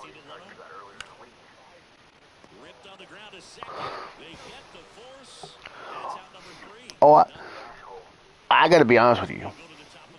I feel like I gave you too much for Rasmussen, but I wanted Rasmussen, so I overpaid. Like, I literally feel like Ashcraft for Rasmussen alone, or Patrick Sandoval for Rasmussen alone was fair, but I wanted Rasmussen, so I did what I needed to do to get the deal done.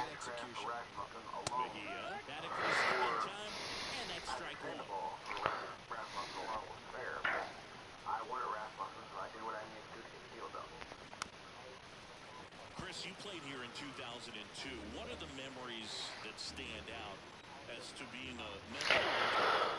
For me, it was just pulling into the parking lot. If you're looking for a reliever to get you holds, look at the setup guy for the Pirates or the or Danny Colomb for the Orioles. Just a suggestion. I'm not.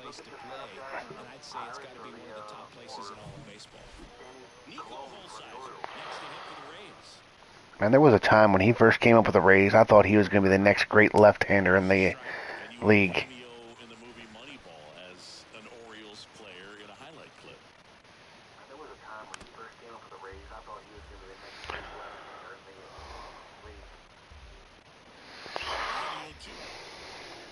league. That's to third. Henderson rolls across the diamond, and that'll do it. What would you want for Evan Phillips? But they still lead it 1-0. Hypothetically. And welcome back. John Chappie and Chris Singleton with you. And leading off the bottom of the fourth, Gunnar Henderson.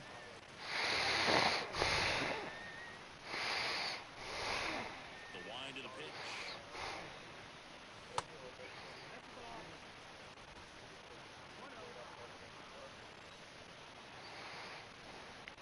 Yeah, just look at my team.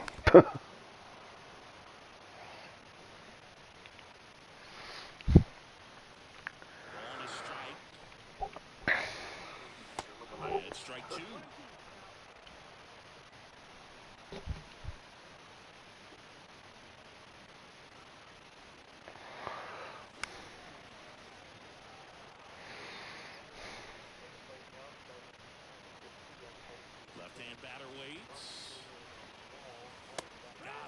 game.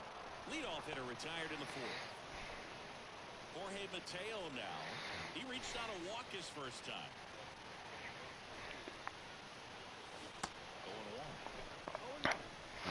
And Rio Muto got a day off, or got a day off yesterday.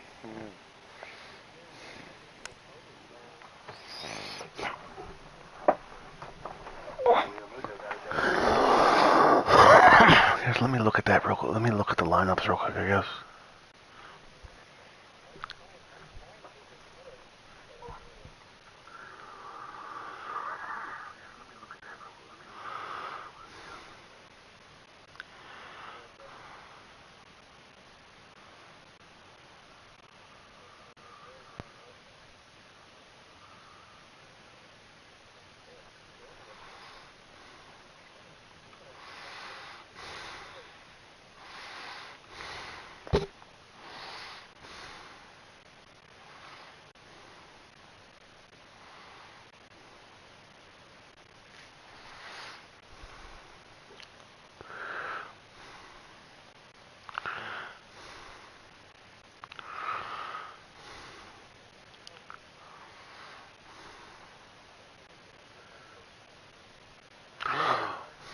Well, I still may have more players playing. The Pittsburgh Pirates haven't announced their lineup yet, nor have the A's.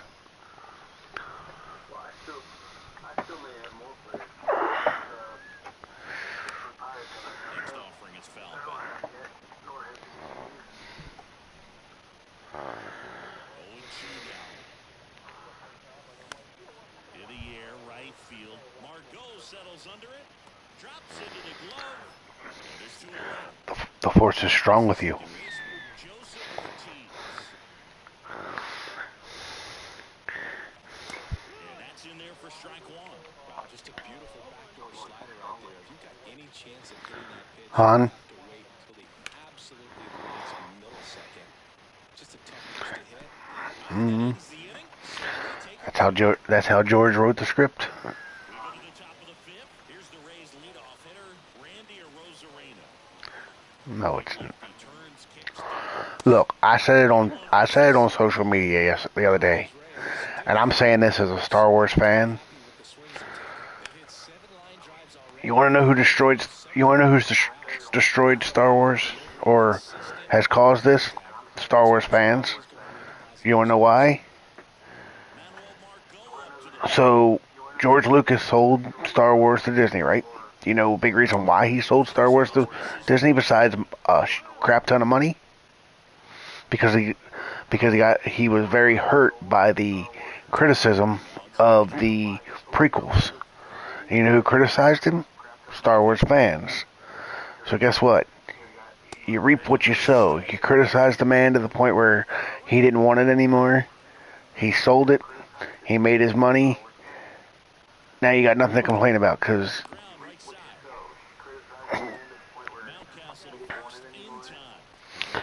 sorry, that's honestly how I feel about it. Like, I listen to these people, like, I'm talking about you, but I listen to these people, oh, Disney's destroying Star Wars.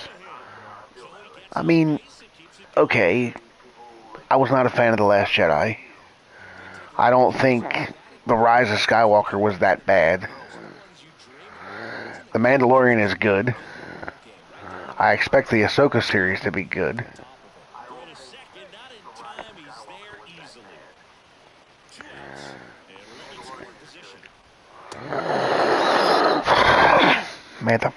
May the Force be with you. Pretty impressive. We haven't seen that pitch from him much, but he's got a really good feel when he throws it. Next offering is foul back. Putting a pitch there and take a rip at. He wants to get his arms extended. He wants the ball away from him a little bit, just not able to square it up. And that should be extra bases. Runner from second crosses the plate, and they take a 2-run lead. And that's a two-run. Well done. Drives in the run. Just a simple Release your inhibitions. eyes on it, man. Sometimes that's all you need to do. Just let the ball travel, put the ball in play, and just hope it finds a hole.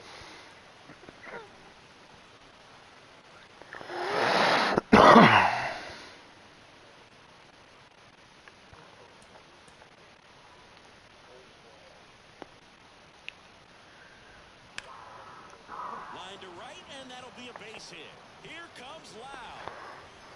He will score, and they lead by 3. That's 3 hits in a row. That pretty much split the zone. Here's the pitch. Runner goes. That's in for a strike. McCann fires. Safe. Stolen base. On the ground to third. Dives, but it kicks off his glove. And he beats it. That's a hit. Great try there. First and third, 2 away.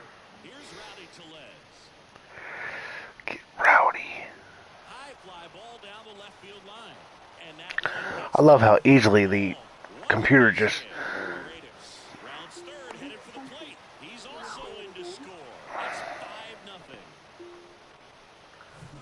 Francisco Mejia coming up to hit. Time called as the pitching coach makes a visit to the mound. One reliever still getting loose out of the pen. Here goes the skipper. Now a right-handed arm out of the bullpen, Brian Baker.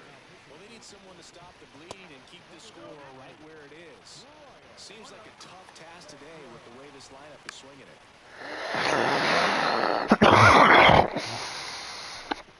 Tellez stands at second with 2 gone.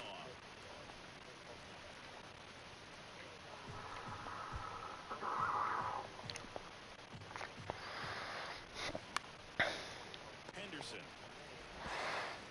whips it to first. That ends the frame. 4 runs on 5 hits, no errors, and lead 1. And in the pitch. McCann, the leadoff batter as he swings through it for strike 1.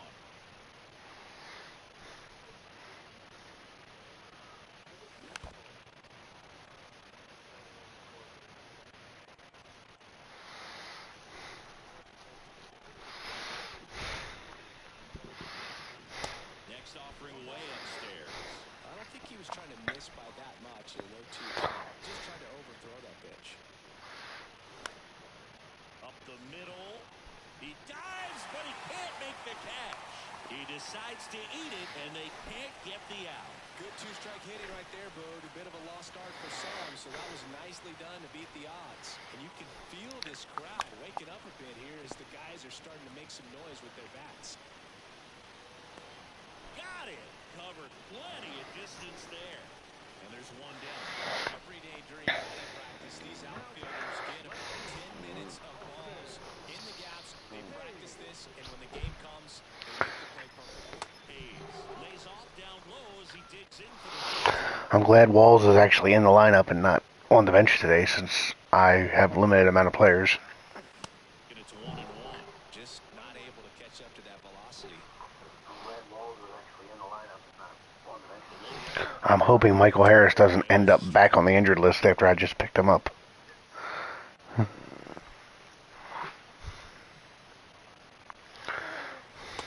one drifts inside.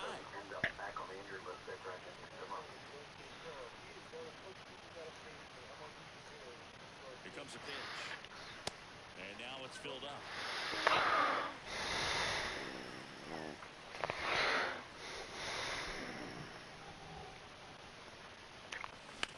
Ground ball left side, could be 2. Over to Lau. On to Tellez, and the double play ends the inning. No runs, no hit. Back here in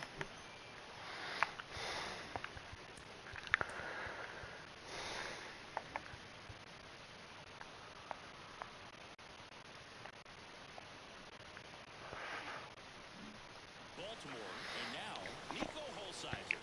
The pitch. Oh, Sizer. Takes low for ball 1. Baker, in his second season, he features a 4-seam fastball, a cutter, and he works in a changeup. Strike 2.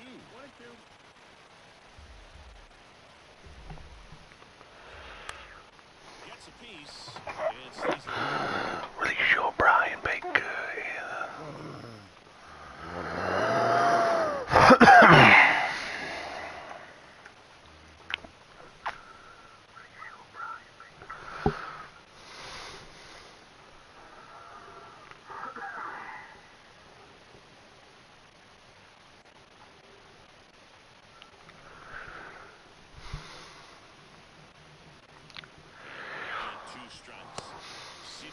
velocity 97 with that fastball.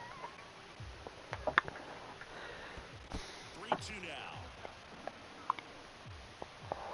That one misses, so a lead off. What a battle. It's not always easy laying off a 3-2 pitch, and I'll tell you what, he earned that one.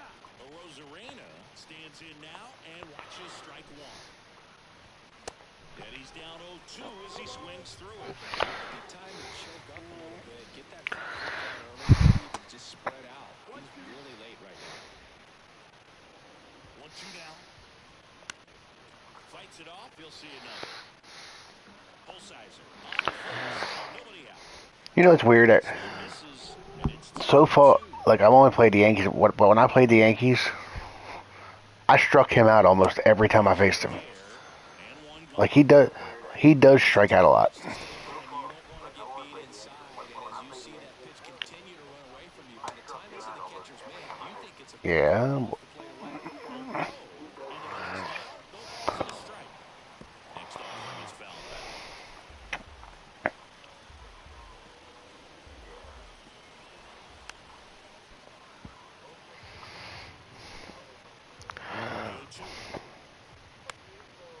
In the air, left field. And there's 2 down. Yeah, but you did a fantasy draft, right? Just pulled off of it a little bit right there. That front Oh, shoulder okay. coming open instead of staying closed. If he does that, he's going to be able to go up the middle the other way with some authority instead of a fly out to left. Diaz stands in with 2 away as he takes the ball. Chop back up the middle. Tosses to first, and that is that. The Rays strand just the 1 as they are unable to.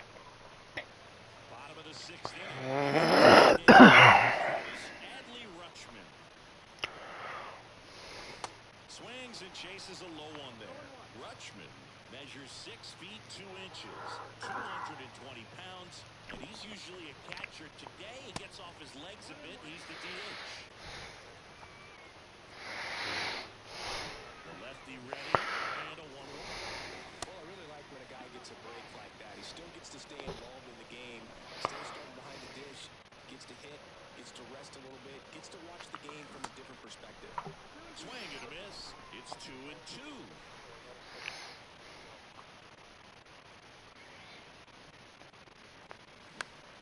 Next offering is fouled back. Here's a 2-2. And misses inside. Time to be moving along. Should get a pretty good pitch to hit here with 3-hole hitter coming up if he's ready. The 3-2 is off the outside edge, and that is ball 4. Oh, you know this guy wants to swing it, but he's showing some good patience in this one. It's the second time he's taken ball 4. They say you win.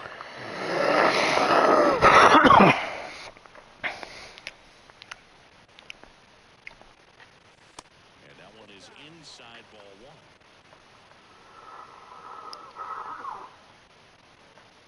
Here's a 1-1. And another ball. I'm down 5-0. Comes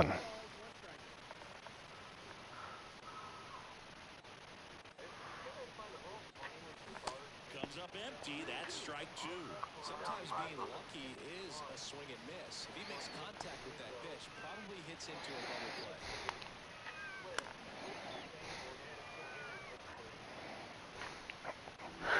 Well, you can't let a guy run if he twists his ankle. So he's gotten deep into this game, and at least so far, not showing a ton of signs of fatigue. First, Anthony Santander. Another guy on my team right now, my fantasy team, I wish, if they're going to put Kenley Jansen on the IL with a back problem, I wish they would do it so I could open up the run.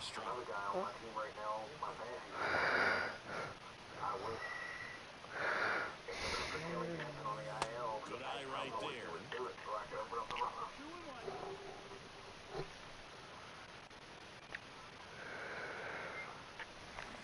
Swing and a miss, and it's 2-2.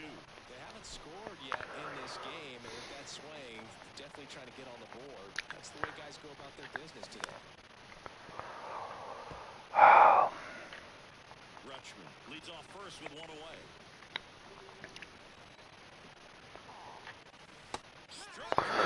Oh, give me. That right there will drive you crazy as a hitter. That pitch has no business being called a strike. It's definitely not what the pitcher was trying to do with the curveball in any count. I know you got to protect with 2 strikes, but damn. Right there, he's just rewarding a bad pitch. Kicks and deals. That one fouled off. I mean, I have a pretty good batter's eye. I walk a decent amount of walk, or I work a decent amount of walks, but The 0-2.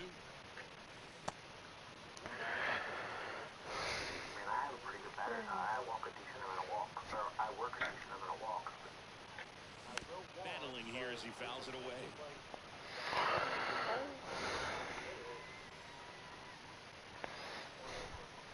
The 1-2. Swings through that, and it's a strikeout. That's his second strike. Back here at the ballpark, all set for the start of the inning. Lau at the plate. And a good fastball to start him off.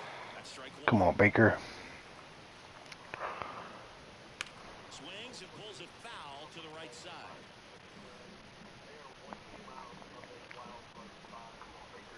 Next pitch downstairs, and it's 1-2. Side.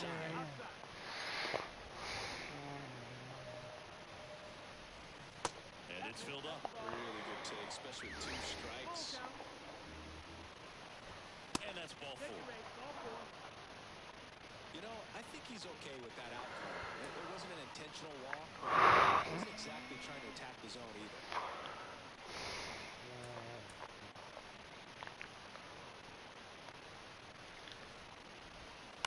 Fouled off to the right. Now the 0-1. That missed. That's the ball. 1 ball, 1 strike. See, if that had been McClanahan, he'd have gotten that call, because he's been getting the call all day.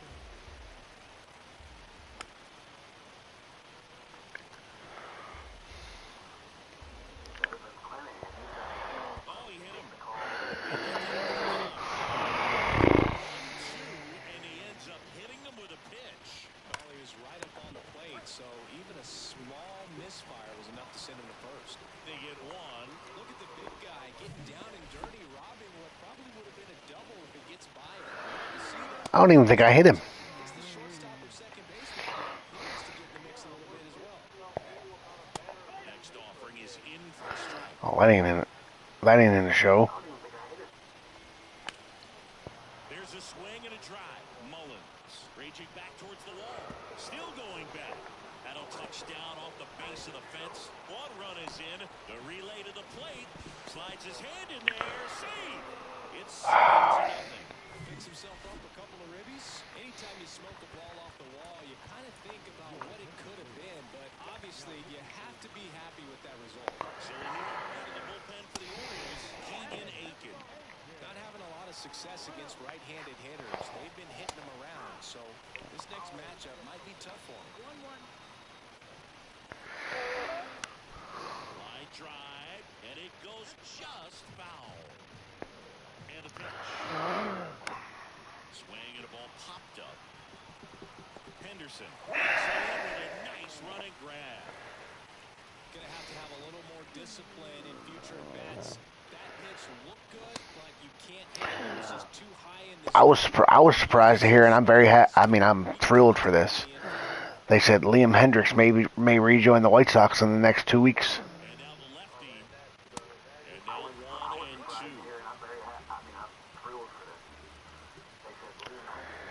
He's supposedly on a rehab assignment now. Been kept close. And an excellent job keeping it right there. And a pitch. Swing and he breaks his back. Throw off line. He's safe. And a nice job there to keep it from getting away. So the batting order turns over. So next to the plate for Tampa Bay, Randy or Rosarena. On at first with 2 down. Probably Plesac. I mean, Not the easiest thing when you're talking especially look at the way Bobby pitched again in New York. maybe a long relief guy to not start an inning, to come into an inning with I mean, darn wrong from our purposes in fantasy. I wish he could have gotten through two more thirds of an inning, so I could have got a quality start. But That ball is smoked. Man, I am so relieved that they have this netting down the lines. Just ensure safety for fans. It's easy to see a fan get hit. Second and third, 2 down. Swings and misses, struck him out. Back now at Oriole Park. Will be the shortstop, Jorge Mateo. Wide to kick the pitch. although I remember that stretch where Plesac, what I was saying was I remember that stretch that Plesac had where he was virtually unhittable.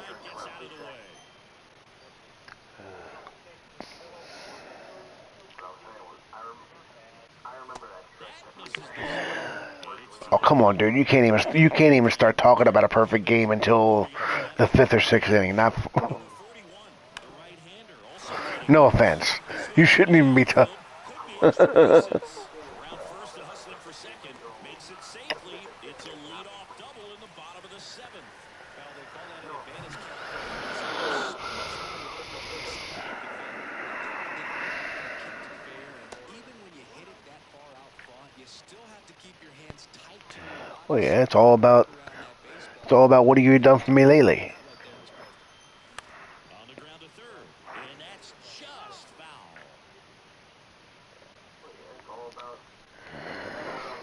Look at this. I mean, look at it this way. If your girlfriend has a birthday tomorrow and you get her a cheesy gift, you think she's gonna care if you say, "But I got you a car for Christmas"? So, it's what have you done for me lately? I don't want to care what you did for me for Christmas. And here it comes. And now the count is even.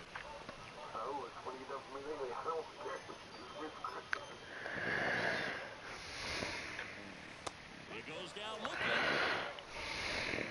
Well, I can't argue with that one, and clearly he was looking for something else, anything but the breaking ball. It's a great pitch to hit right there if you're looking for him. Kind of a gift at a 2-strike count, but sometimes you just get fooled and you got to tip your cap. In plenty of time to first. Got him. Quan was on my draft board.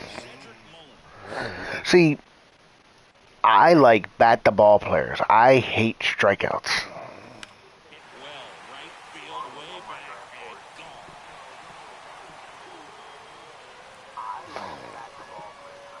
gone. Oh yeah, like I said to Ep, like I traded for Alonso because I needed power and I wanted RBIs. I did not realize. Now I knew he was a 250, 260 hitter, but I did not realize he had that much strikeout in his bat. Like I thought at least he was more. I thought he hit the ball and they just caught it. I didn't realize he struck out as much as he did. Oh my God. I mean, he's had 2 double headers in the last, and he's struck out like 5 or 6 times in the double. He's into the game with the bases empty. And now it's Austin Hayes. In there, and it's 0-1.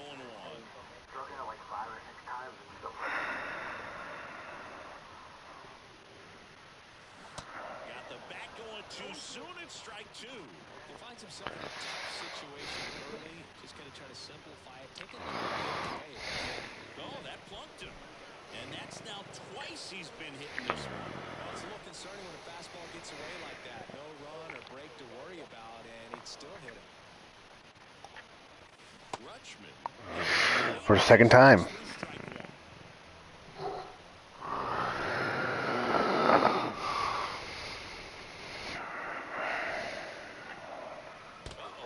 Back-to-back batters hit by a pitch now. Well, it's safe to say he won't be getting invited to the charity golf tournament this offseason. They hit Adley too. 1 for 3. Tap back to the mound. And it finds its way through for a hit. The throw in, not in time. He's safe. A run comes in the play. Just kept it simple. Yep. Played Pepper with the middle of the took it back where it came from. There's just no one there to knock it down.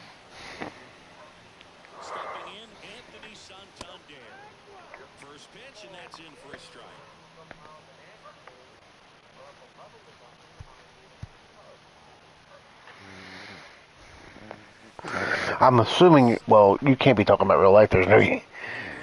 Okay. No, because I know they were playing the Nationals recently in real... In for a strike, and a count 1-2.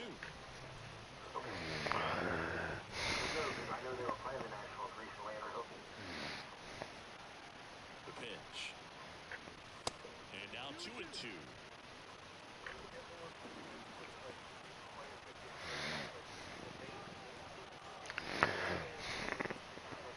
And a 2-2. To third. Heck, I didn't even know that. Slings it across. Inning ends, and that stops the bleeding. So they get 3 runs on 3 hits, including the home run. Now up for Tampa Bay. All right.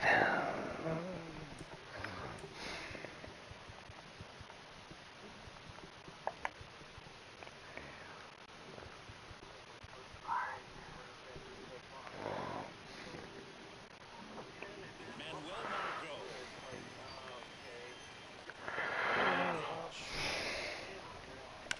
Right side, and foul ball.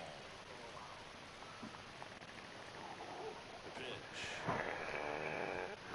Strike 2.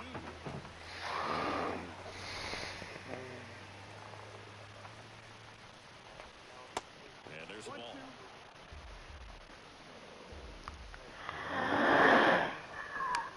Line drive. Base hit. Off to a good start with a leadoff nod. So Margot is aboard. I think I might stop chasing holds. Yandy Diaz. Because it's such an unpredictable stat. Like, Misses. There's a strike. That's a great take right there. Even though it's a strike, with the situation running on first base, you want to keep the ball off the ground. And you swing at that pitch, most likely you roll into a double play. Lead runner to second, so 2 on and nobody out. Right there, does a great job of staying in the big part of the field. And there are a lot of hits that Lau in the box here, lets that one go for a ball. First and second here, no outs.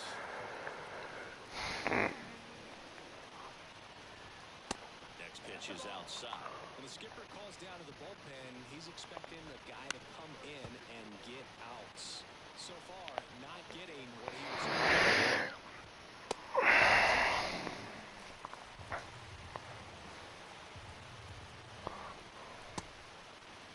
Lau tries to check his swing. Now a look to third. And he held back, according to Rusty Valentine. Left-hand hitter waits. Down the right field line. That's a base hit. Margot around third. He'll score, and the lead is up to 5. oh, this is frustrating. Just a solid swing right there. Caught it out front and ripped it into the outfield for the base hit. Those always feel great. Bronco in now. Takes ball 1 off the plate. Hammers that one deep left field and forget it. So, Singy, this is a little bit of a surprise. A guy known for line drives hits one over the fence. Well, if you're a little too early, you'll get some elevation and the ball get out of the ballpark. For him, it's kind of a mistake. But you know what? When you have such a good approach, every now and then you got to run into one. So out of the pen comes the right-hander, Mike Baumer. Power slider guy, Bird. He throws it hard and gets a lot of late movement, so it's tough to pick up. And that one is lifted in the air. He's got it, and there's one away. Now it's Rowdy Tellez. In there for strike 1.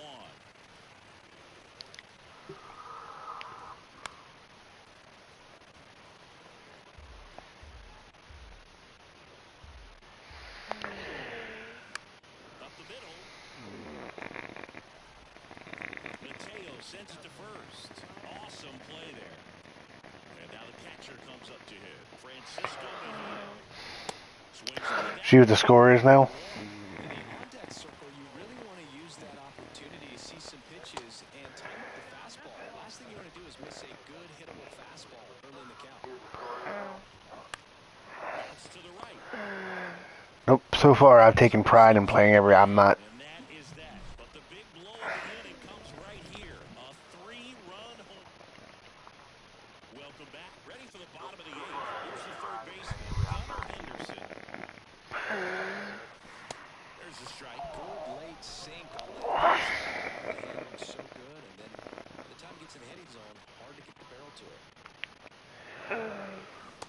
Comes up empty on the swing. 0-2 now. Real ugly 0-1 swing right there. As a pitcher, got to be looking for that strikeout. Keep him off balance. Send him back to the dugout. Swing and a miss. And he is down on strike. Give me the next game. Straight at bat. And next for the Orioles, This one's pretty much. and he swings and misses at the initial offer.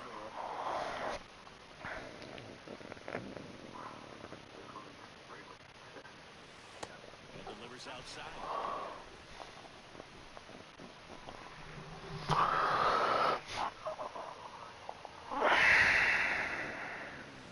Swing and a miss. That is strike 2. Good luck catching up to that one.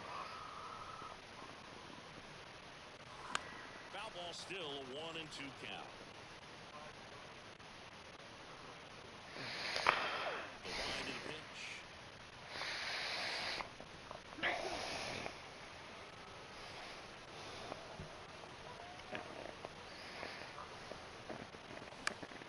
This one in the air, center field.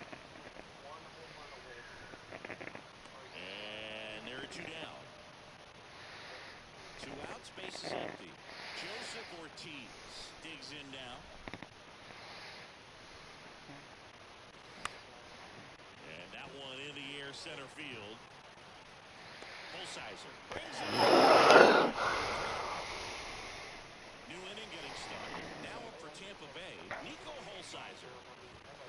First offering misses the mark. Bauman measures 6 feet. When's he supposed to come back in real life? Measures a 4-seam fastball, a slider, a curve, and he works in a changeup.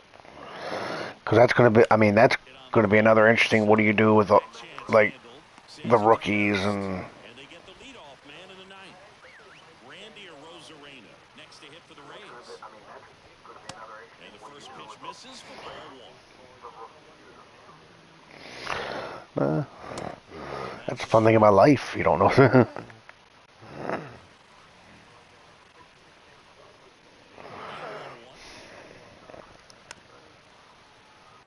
in the plate, but it's a foul ball. Right-hander kicks, deals. Come on, Bauman. Move your bowels. Oh, whoops. Swing and a miss. Struck him out. Now 2 out. Third time he struck out in this one, and definitely an individual performance you want to flush. He just hasn't been very good out there. Just one of those days, but when you're still in a football game, at least you can. Plays made there, and that retires the side. So they make back here in Baltimore. Now James McCann. The pitch. Grounder off the pitcher. Throw over to Tellez, and the leadoff man retired here in the 9th.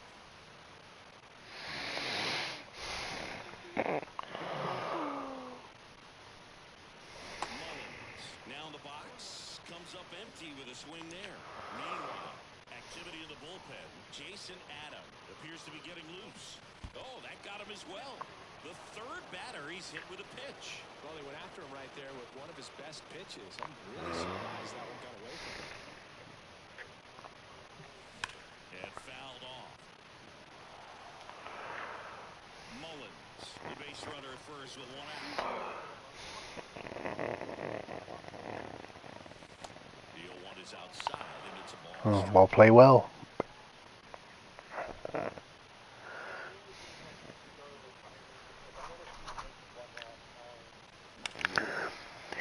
If he starts, we played 7 games against the Tigers this year. We had a 4-game series and a 3-game series, and I think Miguel Cabrera started 1 game. Ball evens the count. I'm sorry, and I'm not gonna tell a manager how to manage his team, but when you have one of the greatest players of all time, and you know it's his last season, when you're playing in my opinion, especially when you're not really a team that's going to be competing this year, when you're playing away games, you owe it to the away team's fans to start him at least 1 game.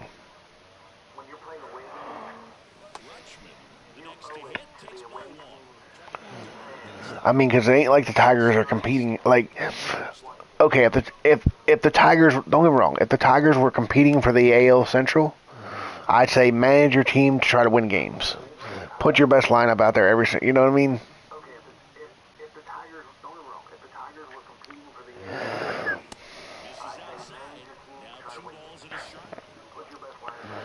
At the same time, you got to wonder, like, and again, nobody has the right to tell these great players when it's time to go.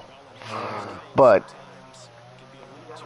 you look at Albert Pujols last year, Cabrera this year, and how they basically became part-time players. Are they hurting their legacy?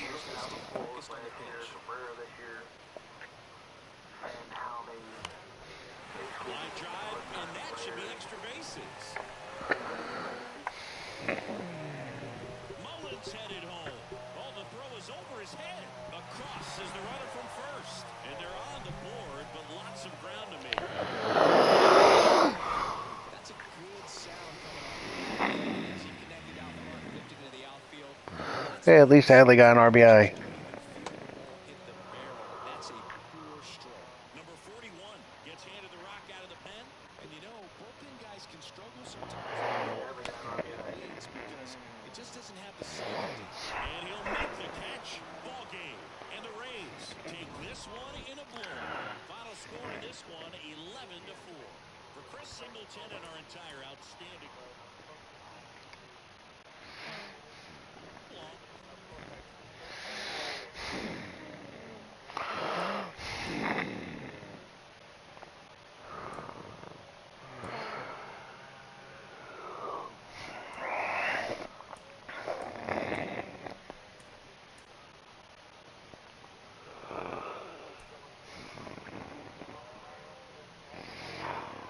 Well, they are supposed. I mean, they are supposed to sometime in the next probably week to 10 days. So it's cool. We got to remember, and I'm about a week ahead of real life. So yeah.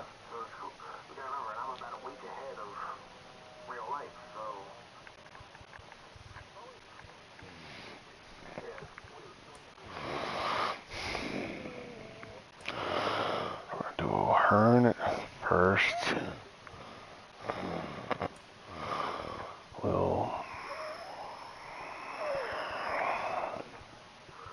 give McKenna.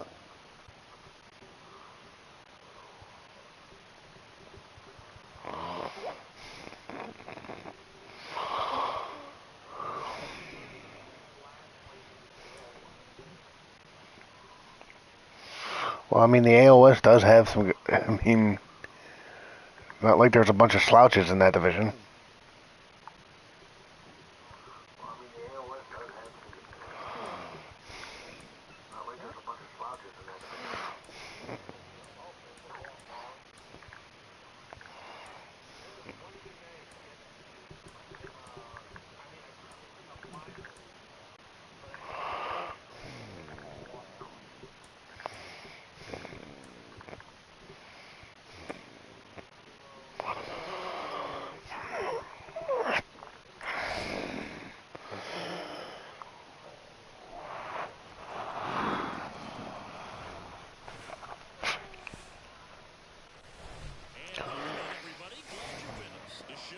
You a matchup of division rivals.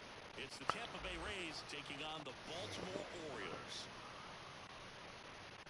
First pitch coming your way. I like the fan cam. All was in last year.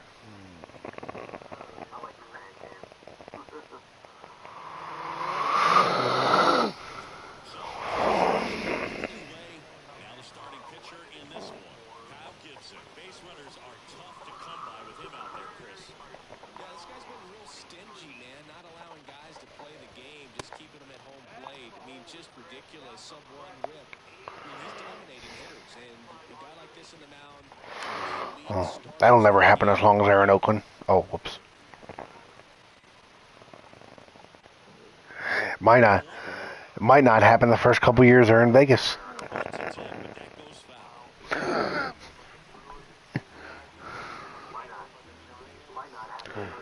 So here's what I don't understand, though. You move the team to Vegas, you're still the same ownership group. You're still not going to spend any money on the team. I mean, what's the difference whether you're bad in Oakland or whether you're bad in Vegas? What are you using? What are you using the same excuse every owner does and says, if people would come out and support the team, I'd spend money on the team?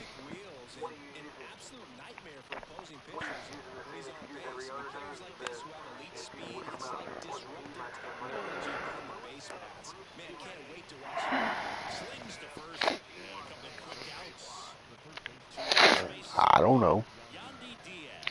Trade logic makes no...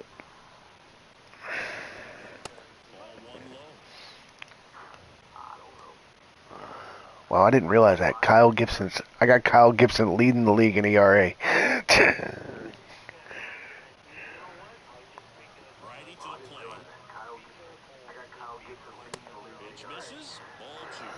The Beaver Cleaver.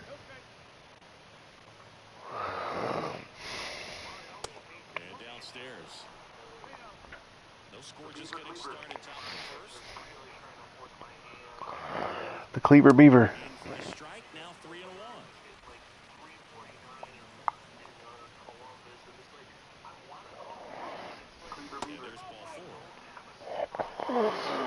That's a really good take right there, and that's just mentally prepared, knowing that if it's not on a tee, you're going to take that pitch because you still have one more strike to work with. Not easy to lay off, but he did an excellent job in that performance. And... Diaz around second, headed for third. Diaz coming home. He'll score easily, and it's 1-0. And he'll pull into third with an RBI triple. Always feels good when you get there and get your team on the board first. That ball was 6 off the bat, and that's the kind of feedback that tells you you're right where you want to be with your swing mechanics. Next offering is in for a strike. That one missing low. I do not know. And that's downstairs and outside. It's a good take. Got it. Good job at damage control right there. Rays with an RBI triple. It's an early 1-0. Oriole Park. Getting the nod on the mound, Drew Rasmussen. Well, he's putting together a really nice season on the mound. ERA in the low threes. Very respectable when you consider guys are looking to do damage. They're not trying to just walk and hit singles. They're trying to hit homers and draw walks and score runs. So when you have a guy that can limit the other team from scoring more than a few runs, it's really tough to beat game in and game out. 1-1 now.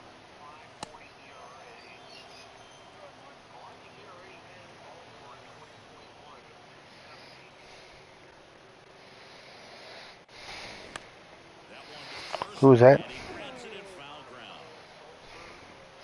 Oh, he did. Yeah, he played pretty good for us for a short period of time. I emphasize a short period of time.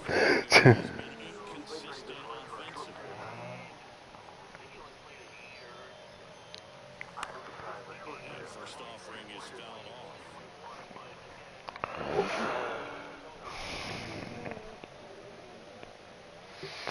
And ball one.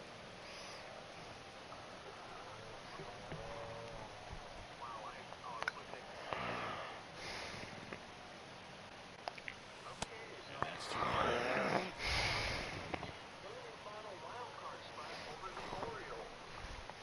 Oh boy. Righty delivers on the ground out to short. And 2 quick outs in the bottom. Well, it's a video game. Brandon High. At the bottom of the lineup, a guy trying to turn things around. Adam Frazier. Yeah, and Boog, sometimes all you need when you're slumping like this is just a little bit of confidence. You need a little bit of luck. Run it back, or you hit the ball hard. That's what the world needs. Mint flavored soda. Get it? Minnesota. Gets you a hit. You just need to feel good about the at-bat, and that's what Okay, that was a bad joke. we'll see if he can do that in this one.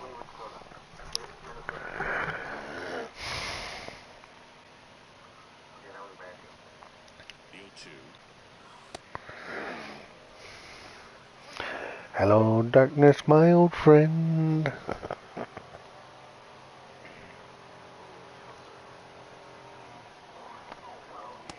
the 1-2 misses to even the count.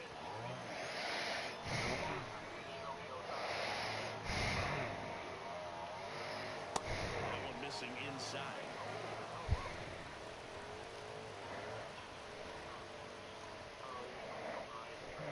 3-2 now. Knocks that one away, and we'll do it again. Well, he got challenged with a good fastball right there. Just couldn't catch up.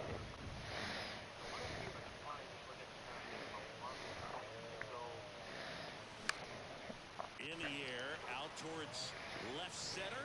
Siri. Nothing.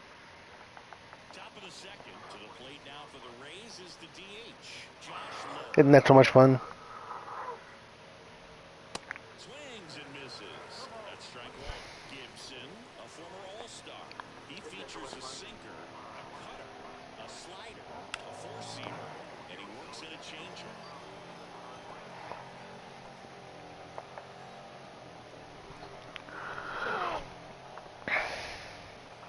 Swings and misses, and now one away.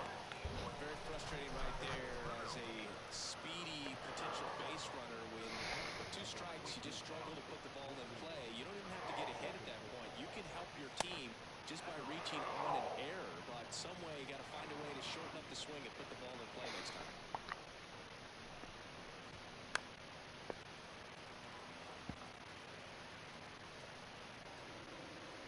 One down, base is empty. So a foul ball makes it 1-2.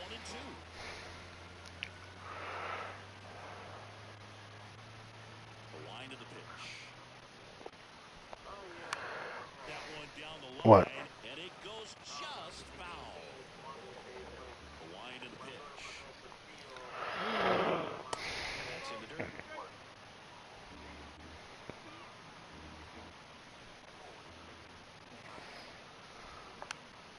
Next offering is foul back.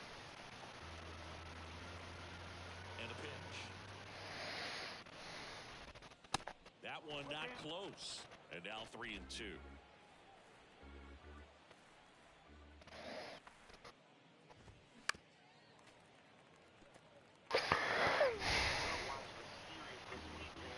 Kicks and deals.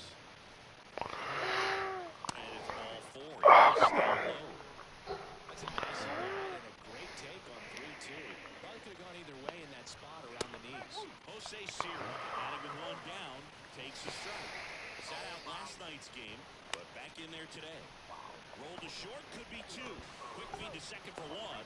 Not in time at first. Pitch right there.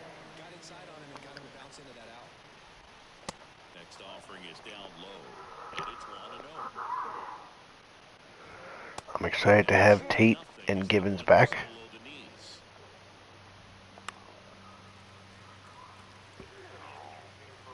Siri leads off first with two down to the inning. And that's outside.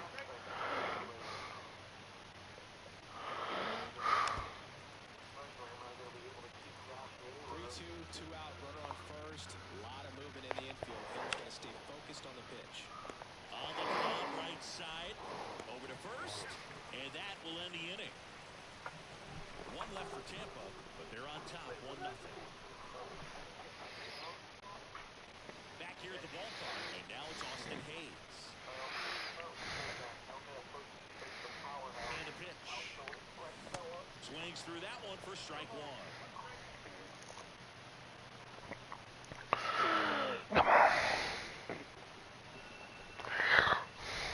And he pumps it a strike. Rusty Valentine doing the umpiring behind the dish for us. Maybe the best name in the league. Yeah, that's a solid one, no doubt. I mean, who's better to ask than you? I kind of wonder, Rusty is his actual name or just a nickname? Yeah, no clue. So next Turn this. Baltimore, Gunnar Henderson.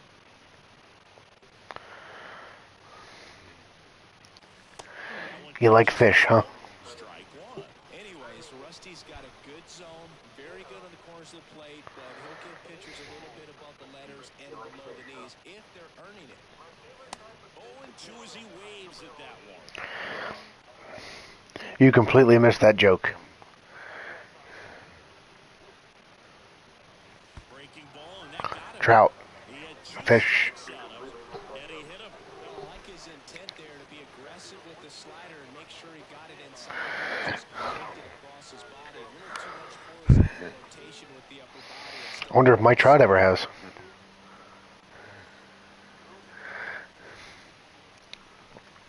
Deal 1.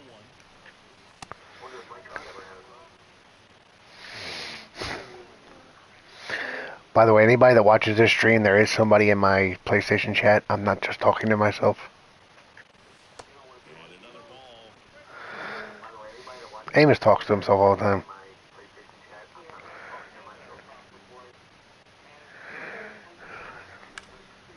That one back up the middle, and it Yeah. gets through. They fired it. That's where you get all the crack. So it's first and That's second. it. Only one away. Well, that was one of those high percentage advantage counts. Batting averages are just so much higher. The swing was good. Oh, I know. Shoot the ball up the middle. I've been to a Cracker Barrel before. But that's a good approach paying off. Ryan O'Hearn comes up to hit. Pitch misses inside. Ball 1. At the dish, looking to lift the ball in the air in this spot. Anything to the inning. Come on, O'Hearn. And time called at the plate. Maybe trying to slow things down here at a crucial spot.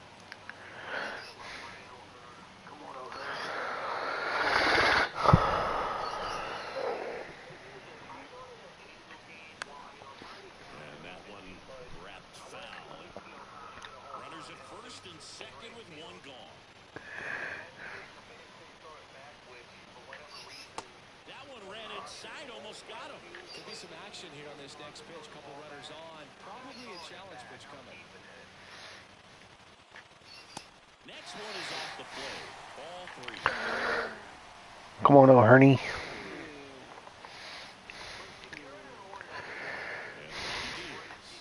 and he couldn't come up with it. Well, that sets up a really big at bat in this game. These are the moments I don't know. where everyone in the stadium gets really locked. I don't usually sit in the bleachers. I'm usually somewhere behind home plate or on the first or third base line.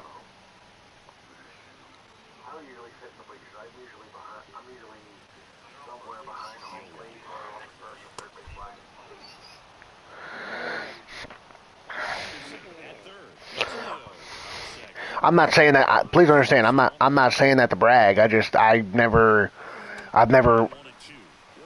It hasn't been not since I was a kid when I used to go to Memorial Stadium have I sat in the outfield where I could even potentially get a home run ball. Because I'm usually, like I said, I'm usually on the first or third base line somewhere or behind home plate. Offensive side of the game, right? I mean, missed opportunity to tie it up with the runner at third and one out. Couldn't hit the ball in play. So now it's time to pick it up. And that's what good teams they go to. They operate on this level. Next man up. That mentality is what causes them to win series, get into the postseason. That helps keep the energy and morale high in the dugout. Check swing. He went. Strike 1.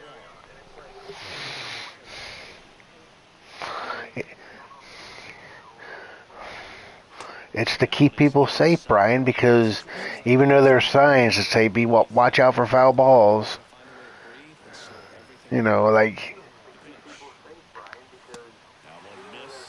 Love how this guy grinds out at bats. I mean, he's down there at the bottom of the lineup in the 9-hole, and he's worked himself into a really good hitter's count, trying to pick up a 2-out RBI. Swings through that one.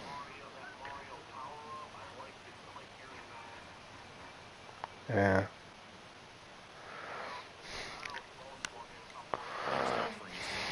I forget. That's one thing somebody said to me once. I'm not ever buying MLB The Show until each team has its own, like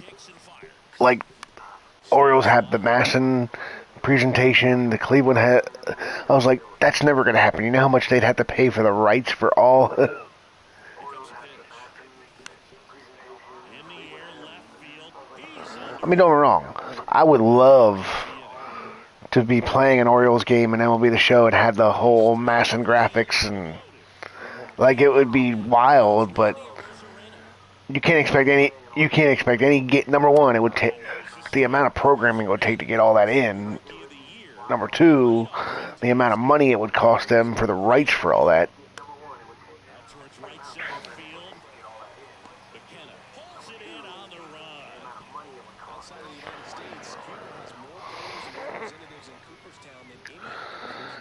Yeah. Why can't we have different announcers for every team? Popped up to the left, into foul ground. No trouble here, puts it away for the out. That's out number 2. Yandy Diaz now. Frog, I love Frog to death, but like He swings and misses. he always says he's not a baseball. Baseball's not baseball anymore because he hates the DH, he hates the extra inning rule, he hates the pitch clock. I know we're playing Pittsburgh soon.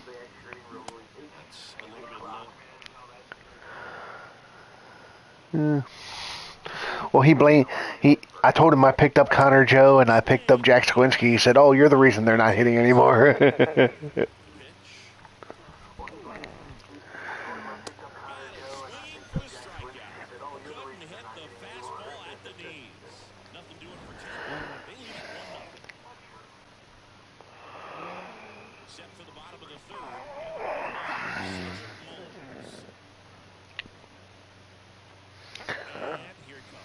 He's a bum now.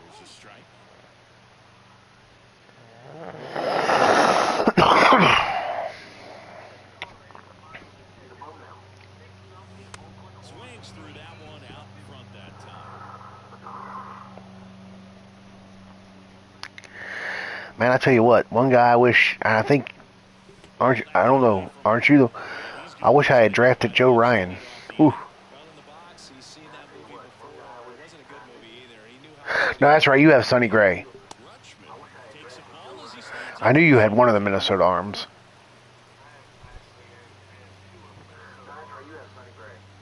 Oh, who else do you have? Oh, that's right, you have, Malley. Gets his lead at first with nobody out.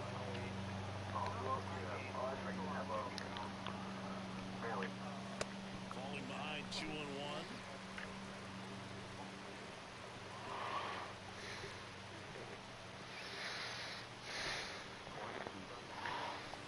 And that's in for a strike. Oh. 2 strikes. May see some movement over there at first base, trying to stay out of a double play here. Got it swinging for the strikeout. Chase the fastball up the ladder for strike 3. Rios, the next to hit for the Orioles.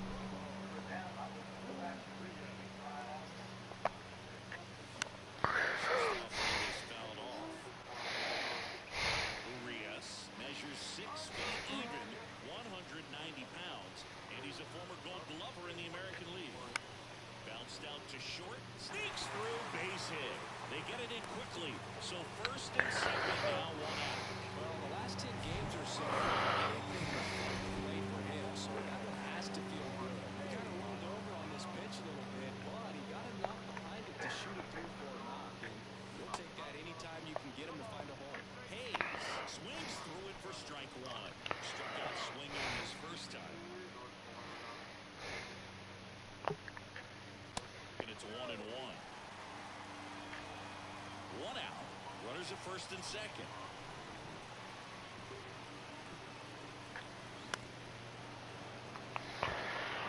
Come on. Time asked for at the plate, and he gets it. Get a hit and you can.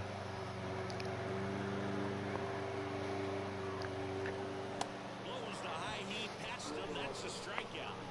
Well, it can be so tough as a hitter to pull yourself out of an extended slump, one that lasts for several days, even a week or more. You know, right now, he's really in one, so I'm sure his mind is all over the plate. Damn it. Snags it on the run. Perfect. Right to the outfielder.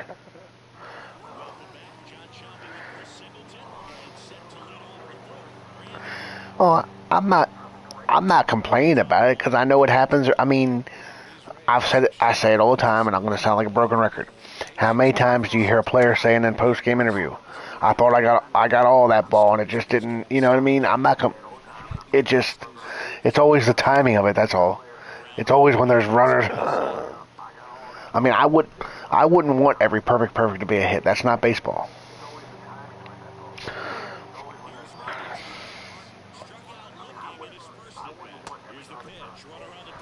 That's why I hate watching some of the Diamond Dynasty streamers. Like, they act like if they don't hit a home run or they don't kill the ball That's not baseball. Ball's not carrying, no home runs so far, so trying to manufacture some offense like this may be the way to go. Next offering is in for a strike. Throw to the air, right field, way back there, and that is out of here. Really great job of Yeah, about what I said anticipating about there. He knows he throws Gibson leading the league in an ERA. trying to beat it to the spot it's getting to. In the box now, so it's 0-1. Second plate appearance of the day for him. 0 for 1. He struck out swinging last time. Gathers and throws to first. One away. That ground ball may have him back on track after the ball. Bethany batting for the second time, and that's strike one.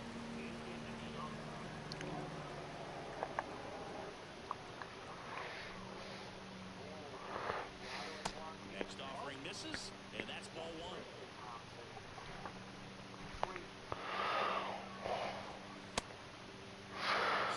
I mean, you could. I guess you could get Tristan too, That's ruled a swing. but I think he's a little busy right now. Gets a piece there. We'll do it again. Ready to kick the pitch. And that's down and away.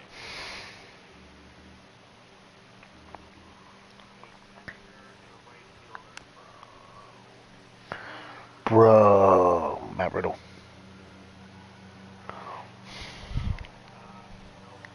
Misses just off the outside edge. I think that was a strike. Caught him looking for the K. Nice job right there. He struck him out twice. The pitch before looked like it was strike three. Doesn't get the Outman. quality pitch for the strikeout. Outman's been striking out too much lately. Trip to the plate in this one.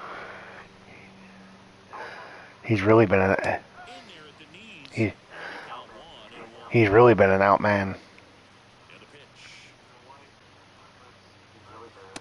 And it is 2-1.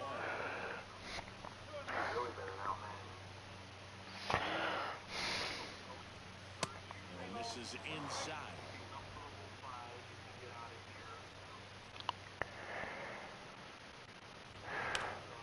Turned on, but foul wide of third.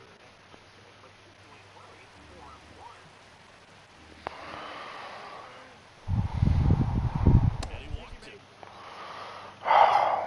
You can stomach a two-out walk to certain players, but with his speed, this guy out there in the base pass, it could turn into 2 or 3 bases. Paredes in the box with 2 gone. And takes a look at a called strike. That's back there. And that one is going to go. There was a sinker up in the zone. It looked like it came out of the pitcher's hand a little bit too early. Well, when did you start the franchise? And that'll do it. But the long ball was working. Back here in the They don't have Tatis. bottom 4. Jorge Mateo now. Pitch. Outside, and it's 1-0.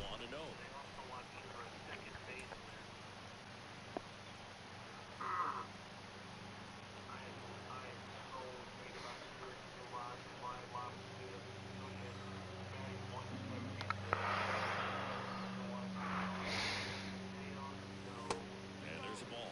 No, that pitch not even close. A 2-0 count now. He can't be over. Because remember, if you didn't start your franchise till after the roster update when Tatis came back, he's not in the game. 3.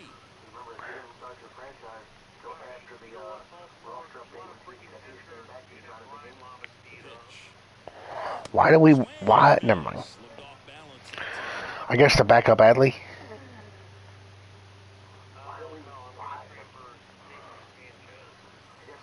No, you said, all right, Baltimore, do you want a catcher? I was like, I guess to back up Adley. Last pitch wasn't even much to think about. And into the box for Baltimore. Ryan O'Hearn. Should be Brian McCann. Mateo runs. Pitching for a strike. Safe at second, and he easily steals the bag. You don't usually see teams try to climb games And you're in season 1? base pass like this, but it's still early in this one. This kind of tells me they're going to try to tackle this one 1 run at a time instead of waiting back for a big 3-run homer.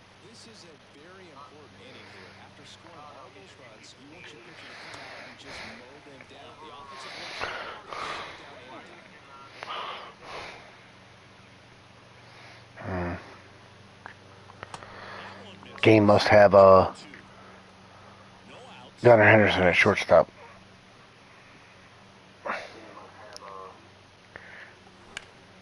Spoils that one, and it remains 2-2.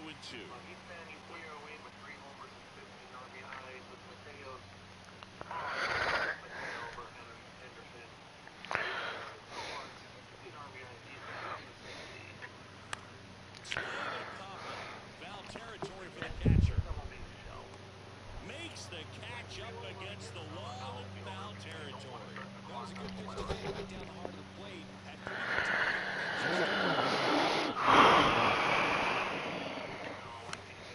And there's a foul ball.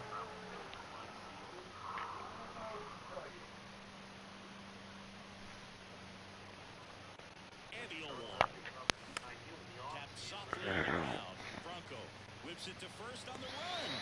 Out on a bang-bang play. Here's Adam Frazier.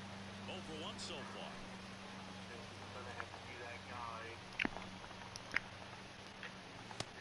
Swings and misses, and it's up to the wall.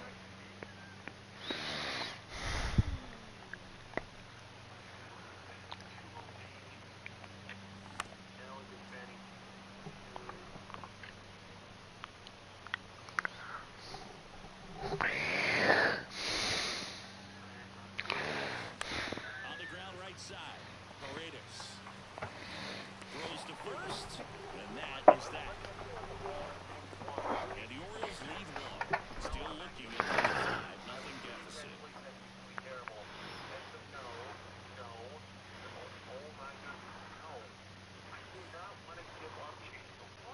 Back now at Oriole Park, down the number 2 hitter, Wander Franco.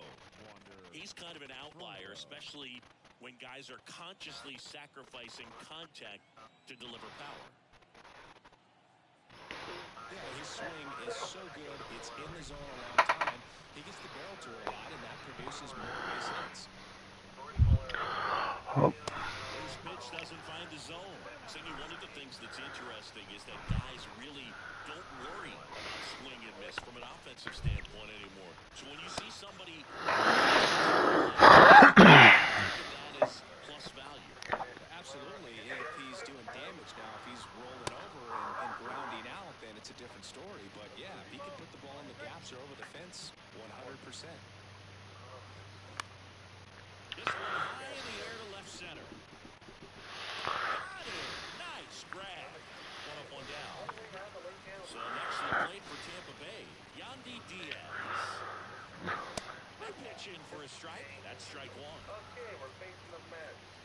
Expected either A, Next offering is in for a strike. Righty to the plate. Gets a piece, and it stays 0-2. The pitch. Line drive, base hit.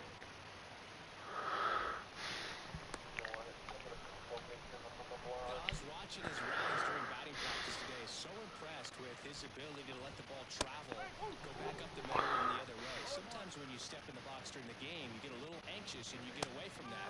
But so far, I've seen him stay consistent with his pregame preparation.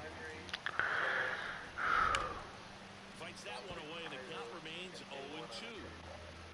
Diaz, the runner at first, with one gone to the end. By the way, I'm kicking myself for not starting Julio Urias the other night because he'd have given me another quality start, 12 strikeouts in 6 innings. And down on strikes he goes, and 2 away now. And now it's Rowdy Tellez. First pitch just misses.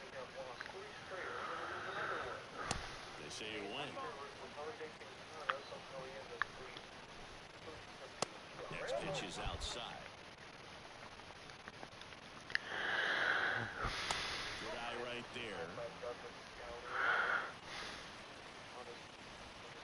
And now the count filled up 3-2. Fouls that off to the left, and we'll do it again. Right-hander kicks deals.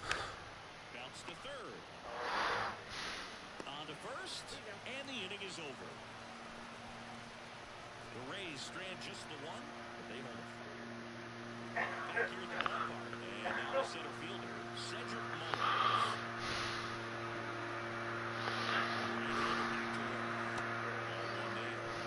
These Orioles find ways to get on base, but they still need help driving them home. They've had their chances with runners in scoring position, but nobody. Cedric Mullins, wave it bye-bye. Way back there.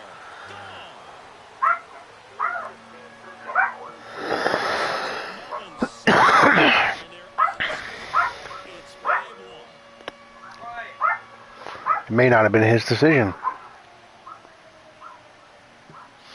You know, there's two sides in every contract negotiation. That was a hanger, and pitchers typically don't get away with making a mistake like that. And right there, he made him pay.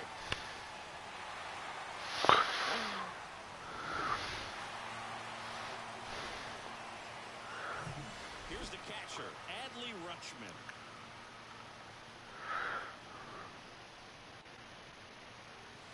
First offering, and it just misses.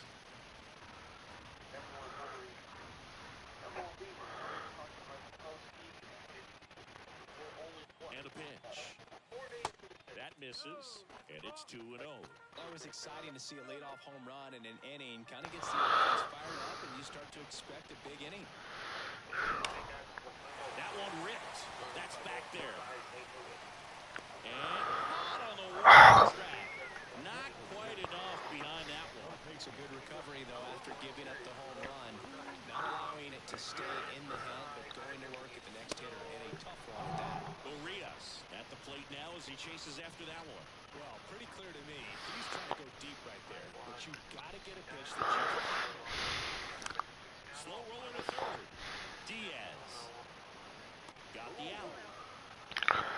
Just because the guy's on the trading block don't mean you got to trade him. Cleanup hitter, Austin Hayes. 0 for 2 with a pair of strikeouts. Fooled on that pitch. Got No. a little anxious.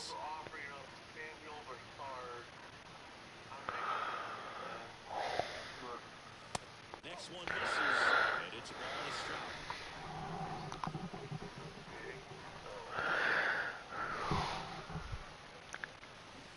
And now the count 1-2 after the swing and a miss.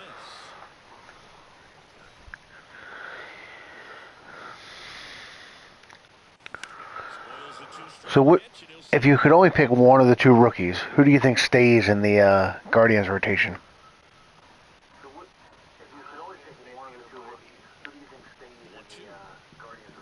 swing and a miss, and he is down on strikes in the third straight at bat. One scores in the inning coming on this. All set for the top of the sixth. And stepping in for the Rays, Josh Lowe. 25 years old. He's not been 9 over his last 10 games. Does Texas play today?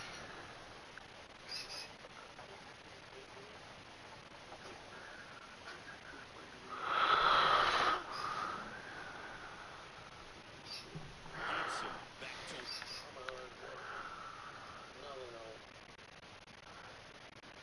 Damn.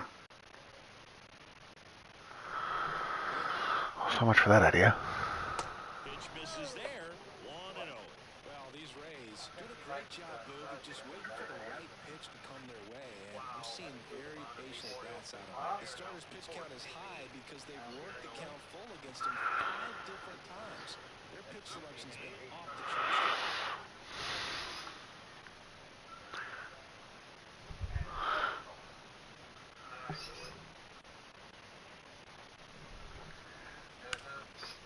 Line drive to short and caught.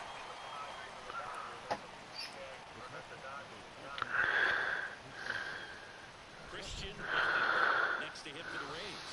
A strikeout and a walk. That's in for a strike. When the moon hits the sky.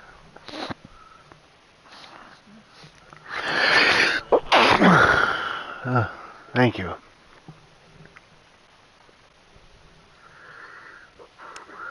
Chop to third. Urias zips it to first. 2 quick outs to open the top of the sixth. 2 outs, bases empty. Now up for Tampa Bay, Jose Siri. That misses the zone, and that is ball 1.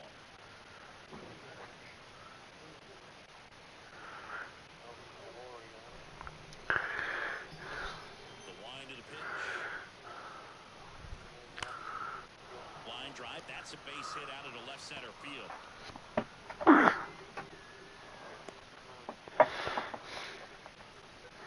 Everything came together for him. Nice line drive to the pull side right there, but he didn't spin off of it. That's the key. You still have to extend through the I mean, Gashioka and Trevino aren't exactly Now fly ball to right elite. center. Could be extra bases. Siri around third. He will score. It's 6-1. His batting order turns over. And here is Randy Arozarena. Next offering is in. Here's the thing, Bud. You're trying to make logic of a illogical trade logic in a video game. Paredes at second with 2 down.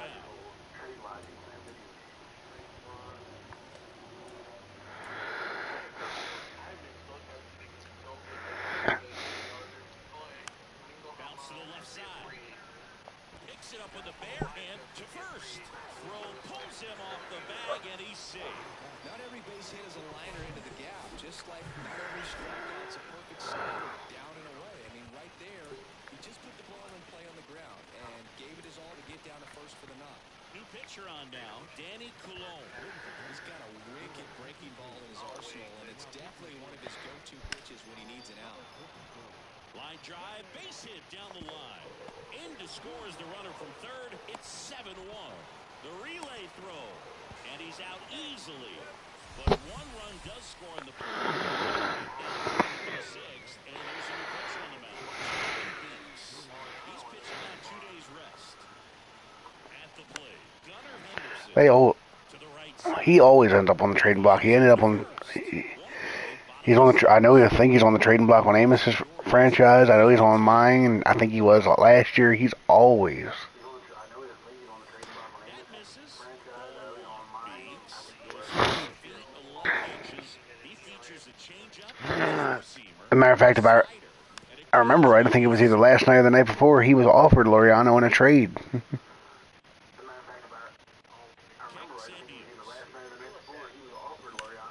the right side. Hey, man, 4 pitches, 2 outs. That's an excellent pace. So next to hit for Baltimore, Ryan O'Hearn. Swings through that one. It can be a tough day at the office, even for the skippers. Seeing the offense just sputter, not able to get anything going. It seems to be a popular thing this year in MLB The Show. Like, everybody wants Mateo. Nobody on. Swing and a miss as he was out. Unless you gave him something good. I don't want to hear that you fleeced us. It's just changing lanes and very difficult, especially for a left-handed hitter to track. 2 outs. Foul ball. It stays 0-2. Left-hand hitter waits. In the dirt, Bethencourt gathers, throws the first, and it's in time for the third out. On the third baseman, Yandy Diaz. The pitch. And that one is in the dirt, and that's ball 1. I've never done that. Check swing, no appeal.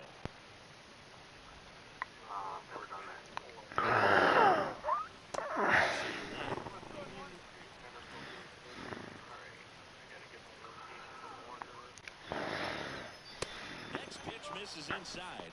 3-1.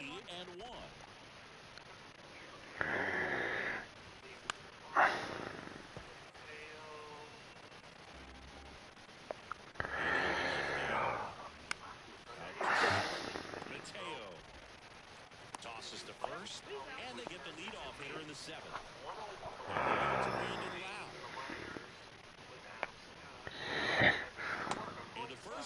misses for ball one. Oh yeah. Have a seat. Look at their trade. I don't know. I don't know your prospects. Oh, okay.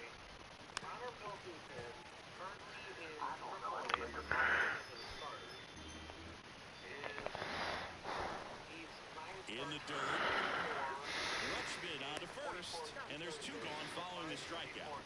He executed 12-6 go ball right there. And with that kind of break, if you can drop something like that, it's going to look like a strike the entire way coming in and then just disappear. So hard to get under the ball unless you're really gearing up for it. And you might need a pitching wedge. And he deals. This to third. I mean, it sounds decent. Fires across the diamond. I mean, I could see the Orioles moving Mateo, especially if we fall out of contention by the trade, because Gunnar Henderson is actually a shortstop. That's what he came up as. So we could trade Mateo and just put Gunnar Henderson right at shortstop. Not to mention, we also have another guy in another year or two that's going to hopefully be our shortstop for the next 10, 12 years in Jackson Holliday. And into the box for Baltimore, Adam Frazier. First pitch doesn't find the zone. There's really nothing you can do with that if you swing it.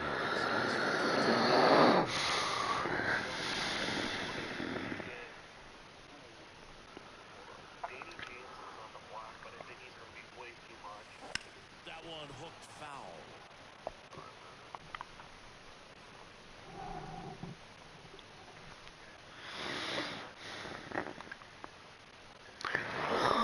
Left-hand batter waits. So now 1-2.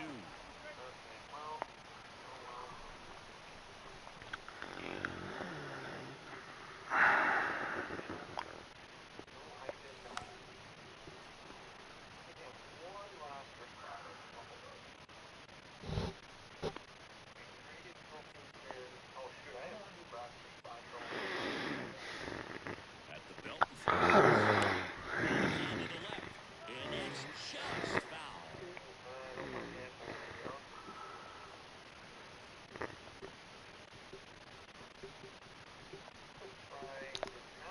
Here's a 1-2. Good job defending.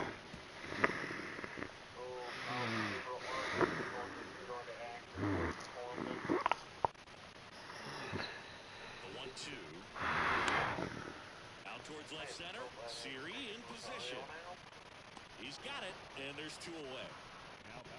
Cedric Mullins will hit next. He's already homered in this game.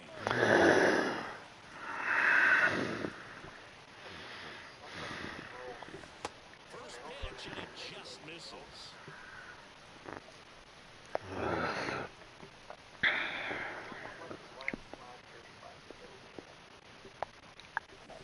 A little out front there as he swings through it. This guy's got such a good sinker. As a hitter, you've got to look up in the zone. If you look down, you're going to be chasing stuff in the dirt. On the ground. And that's a fair ball. Now he'll turn for second. And safely, it's a double. And his second hit. 2 hits for him in this one, both for extra bases. Got to feel good about that. Just found a way to slap that ball down the base. That's really excellent back control. And it kind of goes back to all those drills you see hitters do off the tee where it's placed in different spots. It's just nice. And that's a base hit. Mullins headed home. The throw is offline, and he's in to score. It's 7-2. 2 consecutive base hits for these guys here. Everything really good balance, nice extension, and he met it out front for the line drive knock. And the batter now, Ramon Urias. Tapped back up the middle. Throw over to Tellez. Inning over. 2 hits, and they lead 1. And welcome back. Now it's the DH, Josh Lowe. Next pitch downstairs, and that's ball 1.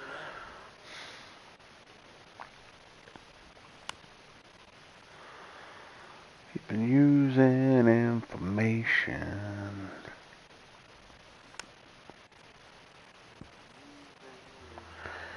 Got it, got it. Kicks and deals. Hacks and misses. It's a strikeout. Definitely made him chase a little bit out of the zone right there. I don't think that's a strike if he takes it. Pretty textbook pitching. Get ahead in the count, get the guy in the box on his heels, and then force him to chase your pitch where he doesn't have much of a chance to do any damage. Coming out for the Orioles, Dylan Tate. I think it's got to be a little tough coming in out of the pen when your guys are trailing so big on the scoreboard. Just doesn't have the same intensity to it, but he's got to find a way because these batters count the same for his stats, obviously, regardless of the score. 2-0. That's down and in. So definitely a little wild right out of the gate. It'll be a little tough coming from the bullpen mound to this mound, but you've got to find a way to get ahead. Come on, Tate. Quickly, we'll see how this at-bat turns out. Come on, Tate.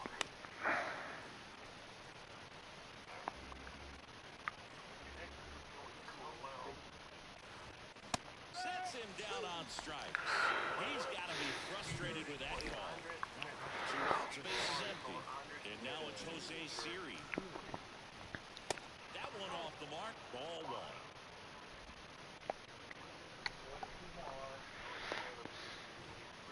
The next pitch misses. 2-0.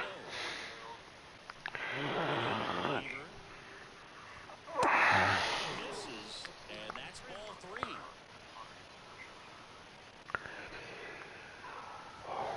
And that's in for a strike.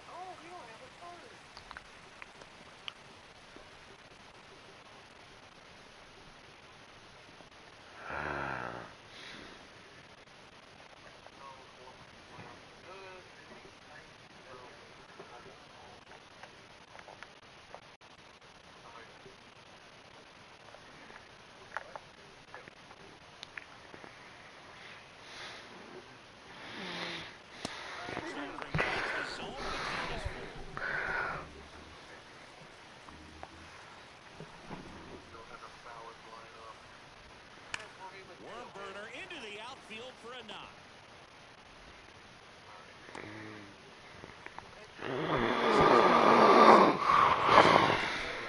He wasn't able to elevate it, but he put a great swing on it. Right on time, good balanced approach, and just blasted it through the infield.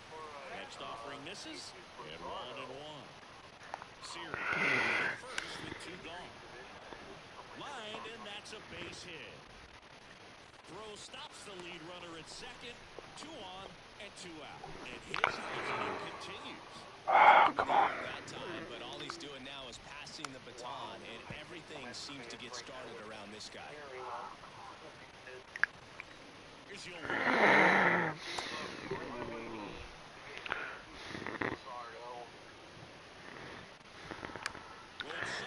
Yeah.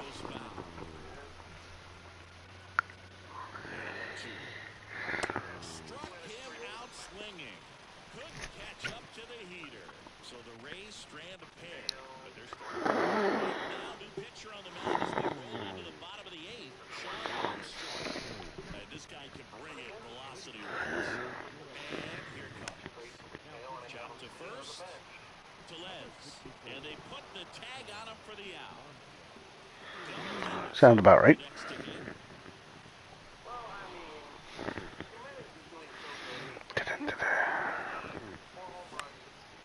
pitch is popped up. Bronco makes the catch, and there's 2 away. Well, that's a frustrating into the at-bat for the hitter right there. I mean, that pitch was right there. I think he was too excited, came out of his mechanics. And instead of driving that ball somewhere, he popped it up. Unfortunate for him. Bullpen movement for the Rays. Colin Poche warming up for manager Kevin Cash. Number 41 getting loose as well.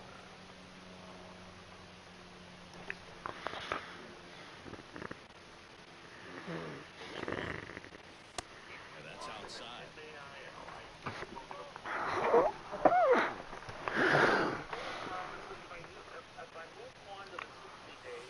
Good eye right there.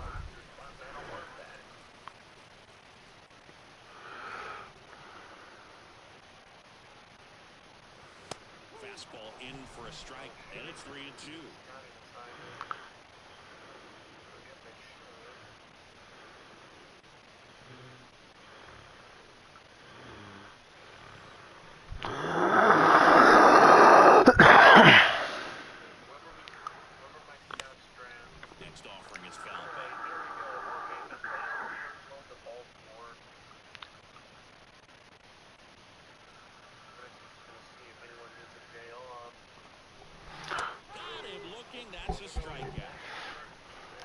is held in check there. They're down 5. It's 7-2.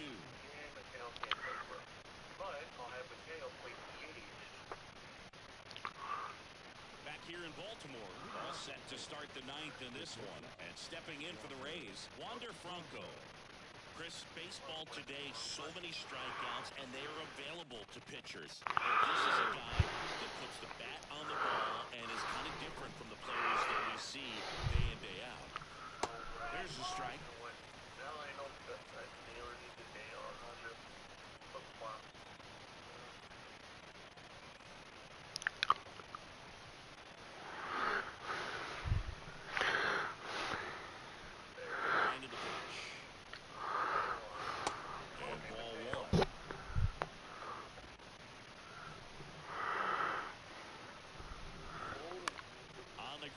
Short.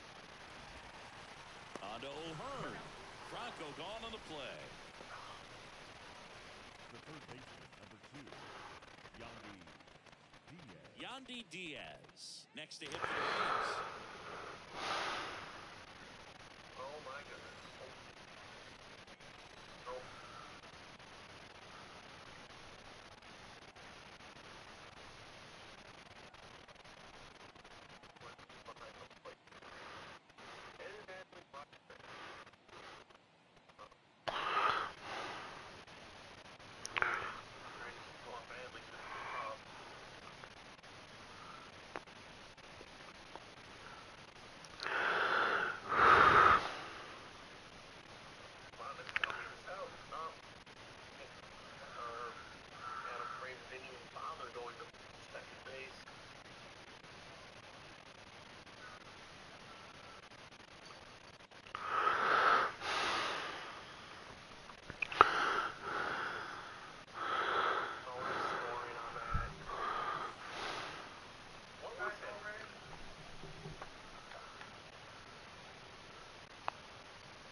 What was what? Down the line and foul ball. I'm just looking up somebody. Apparently the Orioles have a player called Dylan Beavers. Yes. Supposed to be a.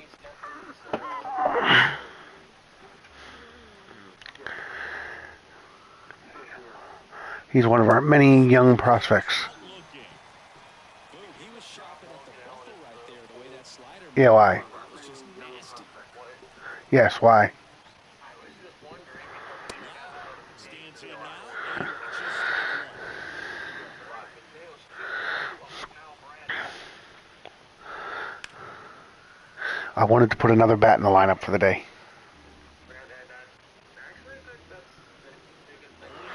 Especially a guy that's been hitting 400 for the Red Sox.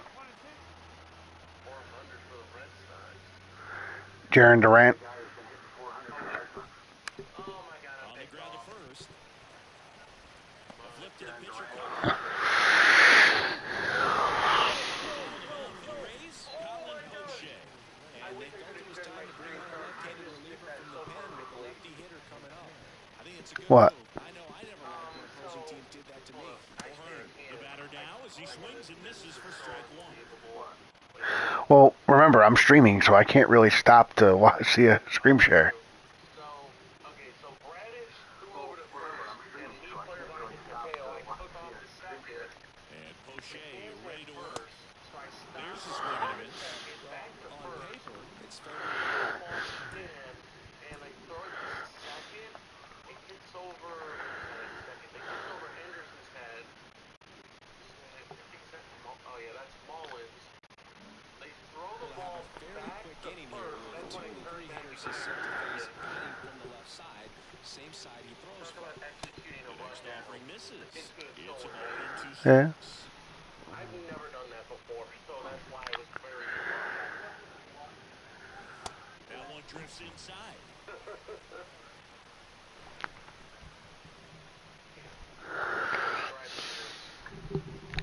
Watch. I picked him up, but the Red Sox haven't announced their lineup. But watch, Durant won't even be in the lineup today. Get a piece of it just to try to keep the at-bat. Jaron Durant. Will tell you that slider, that guy's able to really tunnel the pitch where he looks like a fastball, and then wait. Really good Yeah, well. To lay off of because you've made the decision you don't want to get beat by a fastball, and then you swing and you miss. You go back to the dugout shaking your head. Kicks and fires. Oh my And God. a swing and a miss. The Astros beat the West. Still hope for a wild card. If you ever want to know, if you just Google MLB lineups and click the first link, it'll show you lineups. Looking. I've done that a lot. Make you smile out there on the mound, or maybe pump out your chest a little bit. It'll even show you like even with a lineup not confirmed, it'll show you like expected. Next for the Orioles, Adam Frazier. That hits the dirt. 1-0. Last night. No. I saw that what the? But then I saw you. It's like, hey, there's a thing that's sent down there. Like, how long you been streaming? How long have I been streaming? 3 hours. Yeah, I'm stopping after this game for a bit. I want to go to top. Count 1-2. Alright,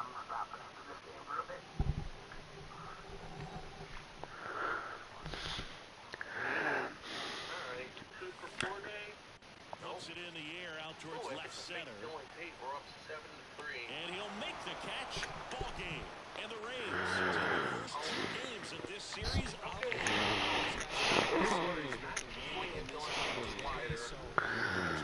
Oh, Dylan Tate's nasty. Home team is always fighting to keep themselves alive. So, got to come out and execute a really good baseball tomorrow to complete this sweep.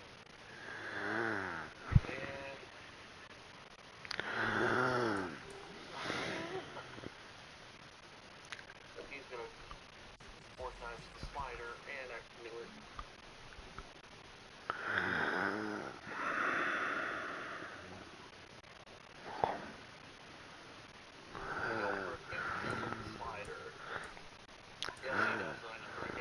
Well, bud, I will talk to you later. Alright. I'm going to hop off here for a bit. Well, bud, I will talk Okay?